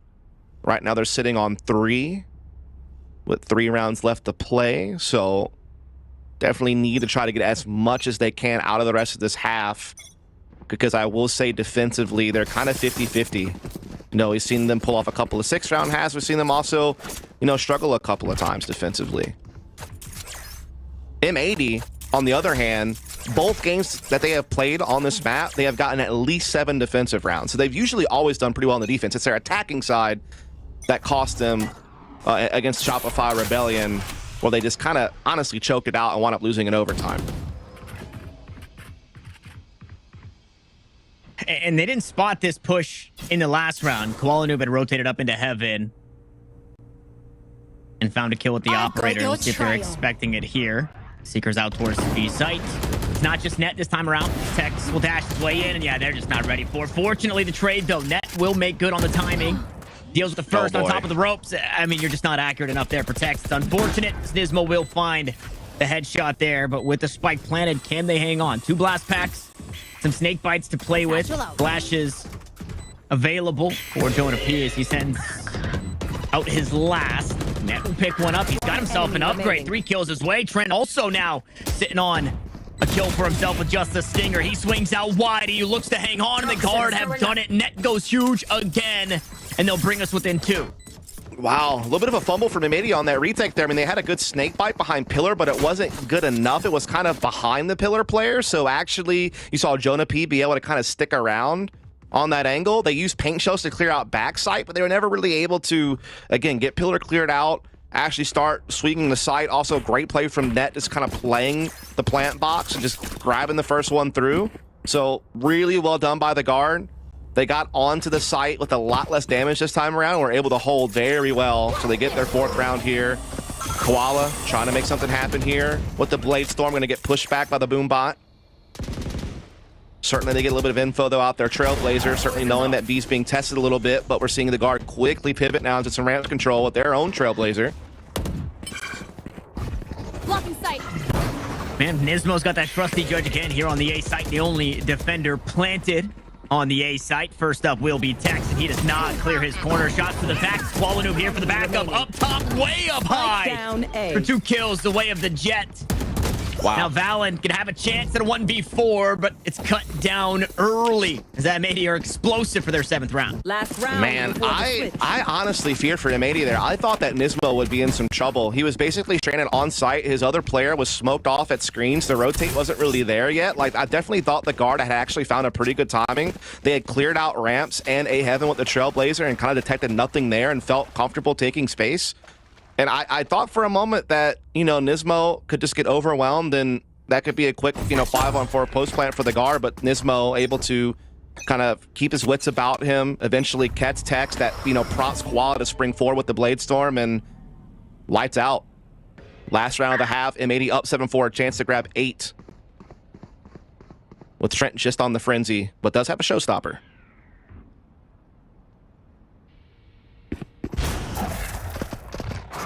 And a different angle for Koala all the way up. B main, we'll see how DP looks to clear things out. Who gives it up for a second, but goes back to it, man. They're just so aware as that showstopper gets absolutely nothing. The frenzy gets damaged. No, not damaged at all. There's just nothing for the guard. They are grasping at the air with nothing to catch on to. No, and they're going to try to hightail it through ropes over to A side. Seekers are chasing them down, though. M80 are plenty aware. Plus, they have a 2-man advantage. They haven't really lost any health in this round. No, they haven't. Not a single bit of health has been lost, or if it was re-thrown by EU already. And now it continues to pile on as John Cutie finds Tex. Yeah, they were praying, right, with this Viper's Pit that they would beat the defense here, but John Cutie was hanging onto the site, could see clearly. Fortunately, he's been dealt. Now the rest of the team needs to push through the pit. And this pit was enough before, but it's disconnected from the site. It's 32 HP. This would be a miracle for Net as Xander hops onto the spike. The swing is out. Nismo takes him down, and M80 have found themselves 8 rounds at the half. Yeah, very decisive defensive side, especially for a map like Split. Really well done. Again, the one thing I'm questioning is their attacking side. They did go on to beat Oxygen with a pretty clean attacking half, but they did have their struggles against Shopify Rebellion the week prior, only winning 3 attacking rounds and ultimately losing in overtime. So what version of M80 do we get today? The one that has the attacking side down, or the one that struggled to close? Obviously a different composition, obviously a different setting, and the feelings in the air, if you know what I mean. I don't know, there's really no tangible way to put it, but they just seem to kind of have the win in their sails. They seem to have the momentum. They don't seem to be showing any signs of slowing down either. So the guard really needs to make a move quick to try to halt M80, otherwise this series could be over soon. And mid control held by Trent, Net, and Tex. With M80 a heavy lean out towards A main early in this one. Indeed. M80 trying to kind of sneak their way up A ramps under the cover of the Viper utility. They're also pressuring mid with Nismo and the Boombot, so definitely trying to, you know, keep the defense interested at middle as they sneak into A heaven and set up their real attack.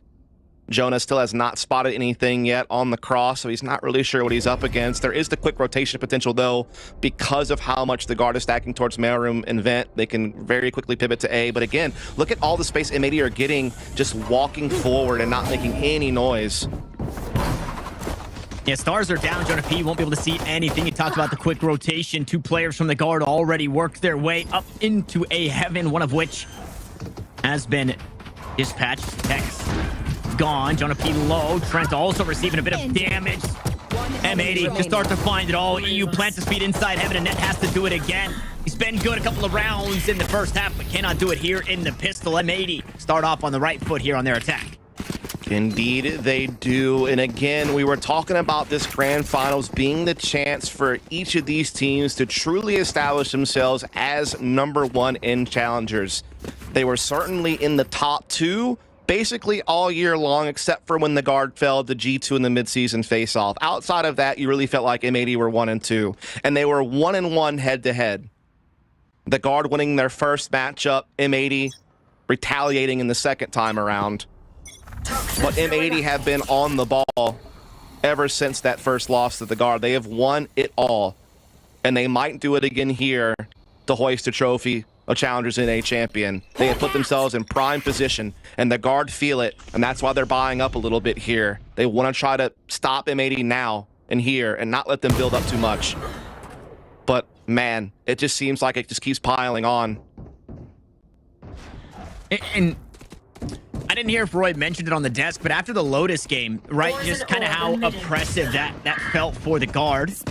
Good shot there from Jonah P. There's still a chance here in this one.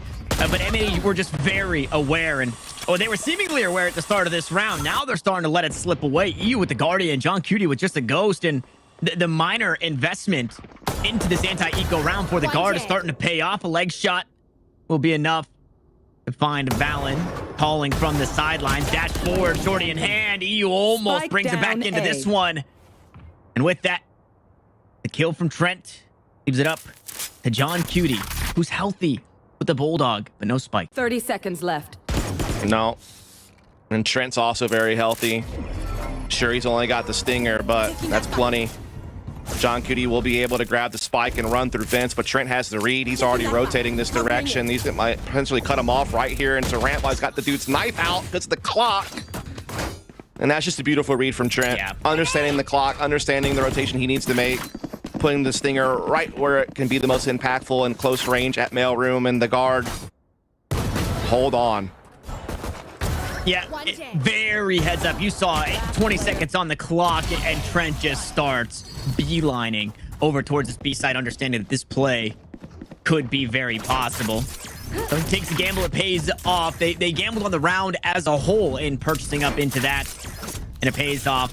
Walla brings in a hero rifle to this round. Meanwhile, the buy for the guard is a pretty good one. Indeed it is. No And there goes the Man. hero. There goes the hero Yep. rifle. Time to hunt. Got a game on our hands again all of a sudden. Again, the feeling in the air seemed like M80 domination was perhaps on the way, and perhaps we were starting to walk towards the finish line, but now the guard have dug deep. They kind of force buy up a little bit in the previous round. They convert. Now they're reaping the benefits of the superior economy into this one. Looking to close that gap on the scoreboard.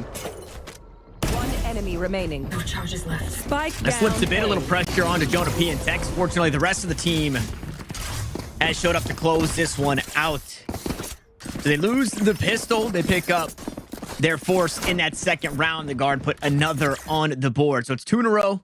A pretty potent buy as well. And an operator that makes its way into the fold here for Tex.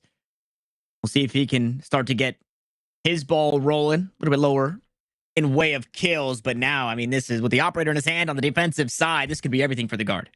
Yeah, this could be what Tex needs to kind of reignite himself. I mean, he's had a slow start to this map. He's not looking like the player that we know that he's capable of being. He's been, again, a top 5 player in challengers all year long in almost every metric. He just hasn't quite gotten going yet here on Split, but that op, his ability to be dynamic with it, could be the ticket to getting his team back into this map. They're already closed the distance a decent bit these last couple of rounds. Just 3 separating these top 2 squads. Mid pressure coming through. Net trying to hold it off, but is forced backwards. So was Valen. And they give it up completely. Net just links up with Trent out towards A. 3 defenders there. Meanwhile, Tex playing around the world. Was holding this angle pretty passively from B site. Now doing it aggressively as he's postured all the way up inside B main. Yeah, and he's looking to maybe go for more. It's all going to come down to chiming as John Q's trying to maybe crossing into Ramen, or maybe even trying to set up the B split, but a Tex hold on the B main for much longer. This could really pose a problem. Now Valen is pushed off by the ult, but he drops down and finds a frag. Nismo the trade, and Tex is caught and pinched. Yeah, I mean, and a couple of shots that ring, but they don't find anything. Valen just run down on the side. Eventually, John Cutie makes good on his positioning. Trent looks to stall. Paint shells out. Shots don't land, but that's enough. EU was not healthy enough to stay around for the first pop of the paint shells. And now running out of time once more. Here, he needed that. Yeah, things go sideways. John Cutie with an operator in hand. Making this one look maybe a bit more doable. The spike planted in a safe position. It's not quite planted for this operator. Xander, is he ready for this angle? He takes down Trent. Now Jonah, 30 HP. Man, that is just not enough to do a whole lot. Takes the first duel. Classic out for John Cutie. Xander now going to try his hand. A shorty around the corner, but he's low himself. Oh, Xander. And Jonah P. One enemy remaining. The timing, he has to be perfect. Again, 30 health. Seekers are out. Now going to step up and try and fight John here. A couple of right clicks heard. The shot's just around the corner. Jonah P is running out of time. John Cutie plays the clock perfectly. And the round belongs to M80. Man, John Cutie played so smart there, bought so much time. Again, he sits number 8 in clutch percentage in all of challengers. One of 3 players from M80 who sit in the top 10 for clutch performances. What a crazy back and forth affair. I thought the big moment was Tex getting pinched into B main. That seemed to be the real big problem. Also, Xander, even though he winds up dying there in the end, played so smart and got a huge first kill onto the other defender, setting up John Cutie for the 1v1 with a lot of clock already killed. And this is a critical moment round right here. This could be the swing round. Ooh, I mean, dealt with immediately. Koala Noob steps up, gets taken down. Cosmic Divide is here, sure. Trent plays on one side, Nismo matches. Trailblazer will spot out the Rays. Boombot to try and confirm some extra information. Meanwhile, Net worried about something out towards mid. Nobody home. The attack looking to work their way through the defender spawn. Yeah, M80 definitely challenging here through Heaven's side. Trent able to satchel over the paint shells to limit the amount of damage that he has taken. He's still being pressured, but he has Texas reinforcements. Good trade, brilliant use of the satchel charge there. And now Valen could come in and be a reinforcement. It's leaving it all up to John Cutie. 1v4 spike well out of his grasp, and he's got no business doing much else in this round other than saving the rifle, perhaps. The guard hanging on, man. The thing is, this half is kind of going back and forth. I mean, it keeps on that pace. M80 can eventually pull out and win. The guard's going to have to eventually start streaking some rounds together here. Yeah, heartbreaking. Just to go back to that last round, you mentioned Xander and what Xander did in not only finding a kill, but then just the timing, right? That ring around the Rosie where we saw it in the x-ray. Xander almost challenged Jonah when he went to tap the spike first, then walks all the way back around. It just enough time, buying enough of that clock. And it's a round where, like you mentioned, right? They come back into this one and sure, they 10 win seconds it. left. But you would have loved to have had that last round, then leading into this one to start to put those rounds together, to start to feel like you do have a read on this M80 attack. So one is better than none if we're looking at the last 2 rounds for the guard. And the buy is not going to be the best for M80, but there is a world where this was a few more rounds in a row. 4 it would have been in a row for the guard. Right.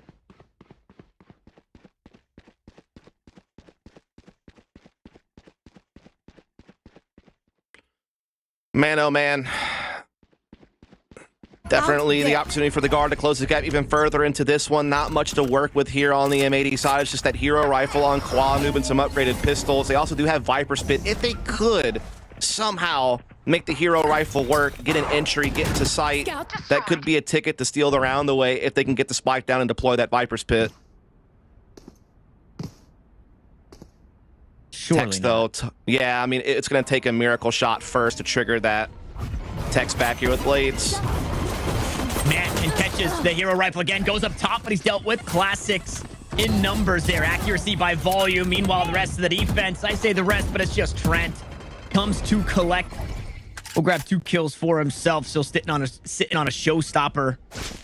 Won't need it just yet. It's John, Cutie, and EU head the opposite direction. And at this point, they can only pray for a spike plant. Yeah, that's about it. Again, it was a round they didn't really have too much invested into. Just that one hero rifle that had been saved prior. They're going to walk their way towards A. Jonah P here, undetected. As soon as Valen spots them, he can come in and flank. Left. 1 enemy remaining. And that's Cosmic Divide available. We'll see if maybe they try and give this one over to net. Nope, Trent will take it. 3 kills on the round. The guard do it again. I mean, 2 rounds broken up by that awkward timing round where Jonah P just didn't have enough for the clutch. Could have been 5 in a row, but the guard are still here. And they have seemingly figured out this M80 attack. They've done, at the very least, a good job in the last couple of rounds in silencing Koala, whether it be a full buy round or in that last one, a hero round. They've made sure that Koala is not running away with it. Right. M80 though back onto a full buy. Showstopper available as well as the Viper Spitz. They're looking to quickly try to get a little bit of control here over towards B main. There are a couple of Astra Stars blocking them. There's also a big defensive mid push, which can set up a quick flank or a very quick rotation. And oh, net gets into Ramen. Is M80 going to be ready for this? No, knives are out. The guard is able to clamp down. Showstopper misses. And the guard are dominating. But Xander and John Cutie, they do fight back a little bit, but without the spike in their possession. And no spike so far away as well. I don't know if those first kills, if they were able to note the spike, I would imagine they hear the drop sound, but I don't know if it was spotted the way that those kills are found. Yeah, the thing is, though, is they can just kind of sit back, and even if they do know, sure, if they got the spike back, fine. But they're going to have to waste extra time doing so safely, for one. And for two, just play your numbers. You know, you have Showstopper available on Trent if need be to disrupt this plant or something like that. Now, with that said, if somehow M80 can get into B and get this into a 2 versus 2 and get the Viper's pit down, it's still up for grabs, but Tex has a great angle at the top. Yeah, how do you deal with this one? You don't. That is the answer. Star comes down from the opposite side. Valen try to land the gravity wells. Xander gonna look to get the spike planted inside that Viper util. Wants to try and deal with the first. Tex is gone. 14 seconds on the clock. A snake bite to try and slow the push at the very least. Maybe stop it here. Valen gonna start to walk on through. Paint shells. And there's just no way out. Played perfectly there at the end for the guard. And they bring us within 1. Indeed they do. They also are able to recycle the operator to keep that in play for Tex in the next round. Yeah, it's good. Tex had a bit of a slow start this game. We did note that. Starting to kind of get back into a rhythm here, though. Big op frag there. again, they just caught M80 completely off guard with this mid push to Ramen. One enemy remaining. Yeah, Really well done. pulled into that false sense. Good timeout call here. I'm kind of curious what their adjustment's going to be. I feel like they've been kind of just gathering and going for fast-paced like map control on the periphery of the map, whether that be, you know, through A ramps into A heaven or whether that be like B main, because they're trying to set up a way to get onto site quickly with the dive double duelist and get that Viper spit down, you know, and try to play out a post plant. But the guard have done such a great job kind of taking the space that M80 leave behind when they're gathered up, whether that be like that round they pushed through middle and got Ramen, or just in general being able to control the middle of the map to have quick rotations. And they have been so quick to respond to the M80 execute, and they really kind of cut it down before they can truly feel comfortable, you know, having numbers and having spike down. So it's like Xander's been sitting on this Viper's pit for several rounds. They've never been able to get it into play because the guard are just doing a great job shutting them down on all fronts. And the guard all of a sudden have put this thing back up into contest. This looked like M80 were, you know, maybe running away with it. They were up 9-4. They had an 8-4 first half and one pistol. But now the guard are right back in their face. A chance for a fifth map now all of a sudden is becoming more and more real. And what are the avenues of approach, though? Immediately erased at the start of this round with that Viper's Pit from net. Xander maybe seemingly looking to duel through it? Yeah, he was definitely trying to see if maybe he could pull one through there.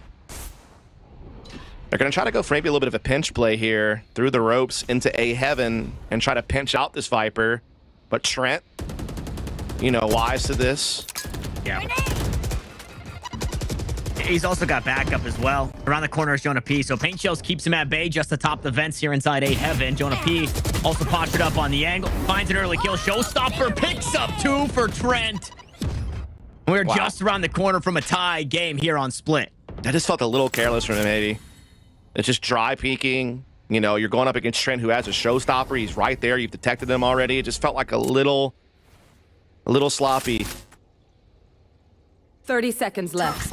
Meanwhile, the guard just looked like a well-oiled machine. They have been playing such a strong defensive half of Split here. They have marched this thing from 9-4 all the way back now to seemingly 10-10, unless John Cutie and Xander can pull off something crazy here in these final seconds. And nah, Valen, just the stone left unturned up top, and Tex finishes the job with the off, and that's it. We're all square. I think M80 might have one timeout left. Probably need to use it here. Heartbreak in that one. And I understand. I mean, do I understand? I don't know if I just feel like if you're going to do that, you need EU's flash to guide you forward on A heaven there when you're peeking the angle that Jonah P is holding. And instead they just kind of dry peeked it. He gets the kill that triggers Trent to be able just to deploy the showstop confidently. Get out of my way. But you could achieve the same goal if you were to dog through the pit in A main, right? And if you don't spot the Viper in that pit, you then take the space out towards the stairs. You can then flash into heaven for the players that are crunching through mid. That was a little strange to me. Now, unfortunately for Koala Noob, he used 3. Okay, never mind. Not unfortunately. Got himself the reset. Oh no, Koala's online. Tex can't get out of this one. Operator picked up Xander. Grabs one for his own, and just when the guard started to have a grasp on this one, it starts to slip away. I heard the doubt in your voice. I mean, Net's still alive. Yep. Brent's still alive. We've seen Net do some pretty crazy things. This has been Net's map. We'll see if it's possible. 3 players on the swing, and now Net has to do it on his lonesome. Low HP, first one's down. EU follows, make it 3. It's 4 on the round. Net setting himself up beautifully here with Nismo just around the corner. It's a thrifty round for M80, but damn, it looked good for the guard. Yeah, I mean, he almost pulled it off there. You were right to have some doubt in the voice. That's why I pointed it out, because you were starting to see the potential for that to unravel, but M80 do hold on in the end. Koala doing so much work with this Blade Storm through heaven. Net, though, retaliating with the Phantom, nearly finding the ace clutch, but Nismo, the insurance policy needed to put that one across the line, but there is still work left to do. This is still very tight. Both teams still fully geared out. And a snake bite at the feet of Tex. There's good damage, wall drops, and operators. Oh my god, this is so awkward. Yeah, crossing ops here. Oh my just god. around the corner from one another, and Koala does. Oh, now they know, and Tex gets punished. You just knew that something awkward was going to happen there at some point. It was just too set up for that. But a big miss from Koala Noob. Jonah P puts this back into contest. Seekers versus Seekers. M80 halted. The guard have all rotated, though. You see Net saying, hey, guys, maybe we committed a bit too much out towards A. We need to start to fish elsewhere. Oh, he ducks in the corner. It might not get checked. Oh. Oh, it doesn't look like it. Nismo, quick to flick, couldn't deal with it. No Spike way, down, Net mid. just keeps doing it, man. He does. The one thing working for them, though, is that John Cutie has been able to sneak into B undetected. And he's slowly going to find out that the site's open. And that will allow them to bring the spike in, perhaps. The problem is the spike's trying to come in through B heaven, and that means EU has to do this as a solo effort unless John Cutie can come up the ropes and assist, which he does. He spots one in the corner that allows EU through. So likely a spike plant, but there's still a man down on the hold. 20 seconds, though. Paint shells available. Blast packs available. Trent gonna toss out the paint shells first. 14 seconds left. Spam just behind him. 50 HP. There goes the blast pack. Dog is out there doing good to buy all the YouTube. They haven't bought it all just yet. John Cutie, though, holds down Mouse 1. The last blast pack does not pop in time because Trent dies. And M80 seemingly have their way back into this unless Jonah P can do something huge. Here's the reload. Looks to take the fight. Wins it. With 5 HP. Will duel his counterpart in EU. A flash available. 7 rounds left in the magazine. And around the pillar, EU plays. Jonah P gets it done in the clutch. No way Jonah P does that with 5 health. Man, oh man, John Cutie did such a good job from up top, stopping the triple push from the low side, from disrupting the spike plant. Puts it into a 2 versus 1. They have him in a crossfire stuck on the double stack. They do so much damage, it seems impossible. After John Cutie does this maneuver, that the guard would win the round, but somehow Jonah P comes up huge. And you can see the guard, air back in their lungs, life back on their side as it's all square 11 apiece and it's still anyone's game. But honestly, the guard feel like they're in control. And well, it looks like it. I mean, that's a taste of their own medicine. From Lotus to Split, now Nismo wants to get aggressive, and both duelists, have been deleted. We'll have to try again into the next one, M80. And have to hope for overtime here. oh boy. Oh, Trent gets put in an awkward spot, not punished for it. Meanwhile, Jonah bites off more than he can chew in that duel against Xander. Tex hasn't been dug out just yet. Still the anchor here on the A side. Dashes away to safety. Looks to take a duel with 2. Trent still here as well. Blast pack away, and numbers in favor of the guard, but the site's been given over. Yeah, but they're stuck in the site. They're stuck, trapped in the corner. Viper's pit, sure, but they can get boxed in right now by the defending push. And it's, what? Did they spotted a barrel? Not like this, shorty in hand. That's not going to be enough. No way. The guard with full control let the round slip away. Oh my, I don't know if it slipped away as much as they just got a little bit unlucky. I thought that retake was really good. They knew both players were trapped in the corner. And maybe realizing that they know might as well deploy the Viper's pit, right? Provide us a little bit of cover if we're going to get stuck back here in the corner. So, I mean, yeah, they had a 5-on-3. Like you said, they stuffed both duelists. Tex did fine. Did they see him there? I don't think so. I think they just gut checked it with spam. I think they knew that they were boxed in, back up against the wall, and man down, trapped in the corner. And well, when you trap a beast in the corner, they're going to come out clawing. And I think that they just happened to get some good spam through the corner there. I don't know that they had the intel. I think maybe it was a little bit of a guesswork. To be fair, it was kind of karma coming back at him after the guard found that opening kill through the toxic screen. So I don't know, man. This game is wild. At this point, I mean, I was kind of feeling like the guard were in control despite the close score. But after that, oh, it's tough because now it's overtime at best for the guard to keep their life alive. It seems like they have their wits about them, though. During that timeout, I could see that they were definitely communicating really well. They didn't look dejected. They have the ops still with Tex, who's been heating up. there is still certainly a hope to push this map forward an extra stretch, but that's a heavy loss to 5v3. That's got to sting. That one, another round you wish you could have back. It quite literally has been a game of inches or seconds here on Split, and that's the start that you needed for the guard. Similar start to what they had the previous round, though, Tanner.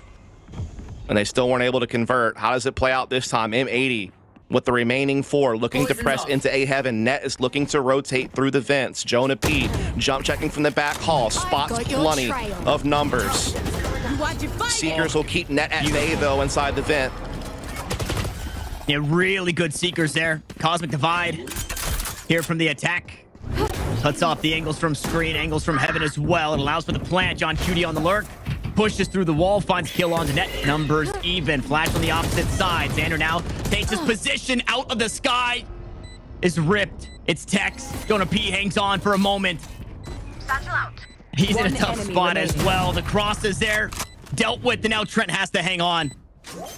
A 1v2. A tap on the spike. Flashes out. Here comes the jump peek from EU. And there's just too much here. Trent has to be perfect. How much do they give him? The answer is a flash on the opposite side, and there's nothing behind it. It's down to the defuse here for what could be the last round, and that will do it. M80 on Lotus. They pulled the pin on Haven. They let it cook.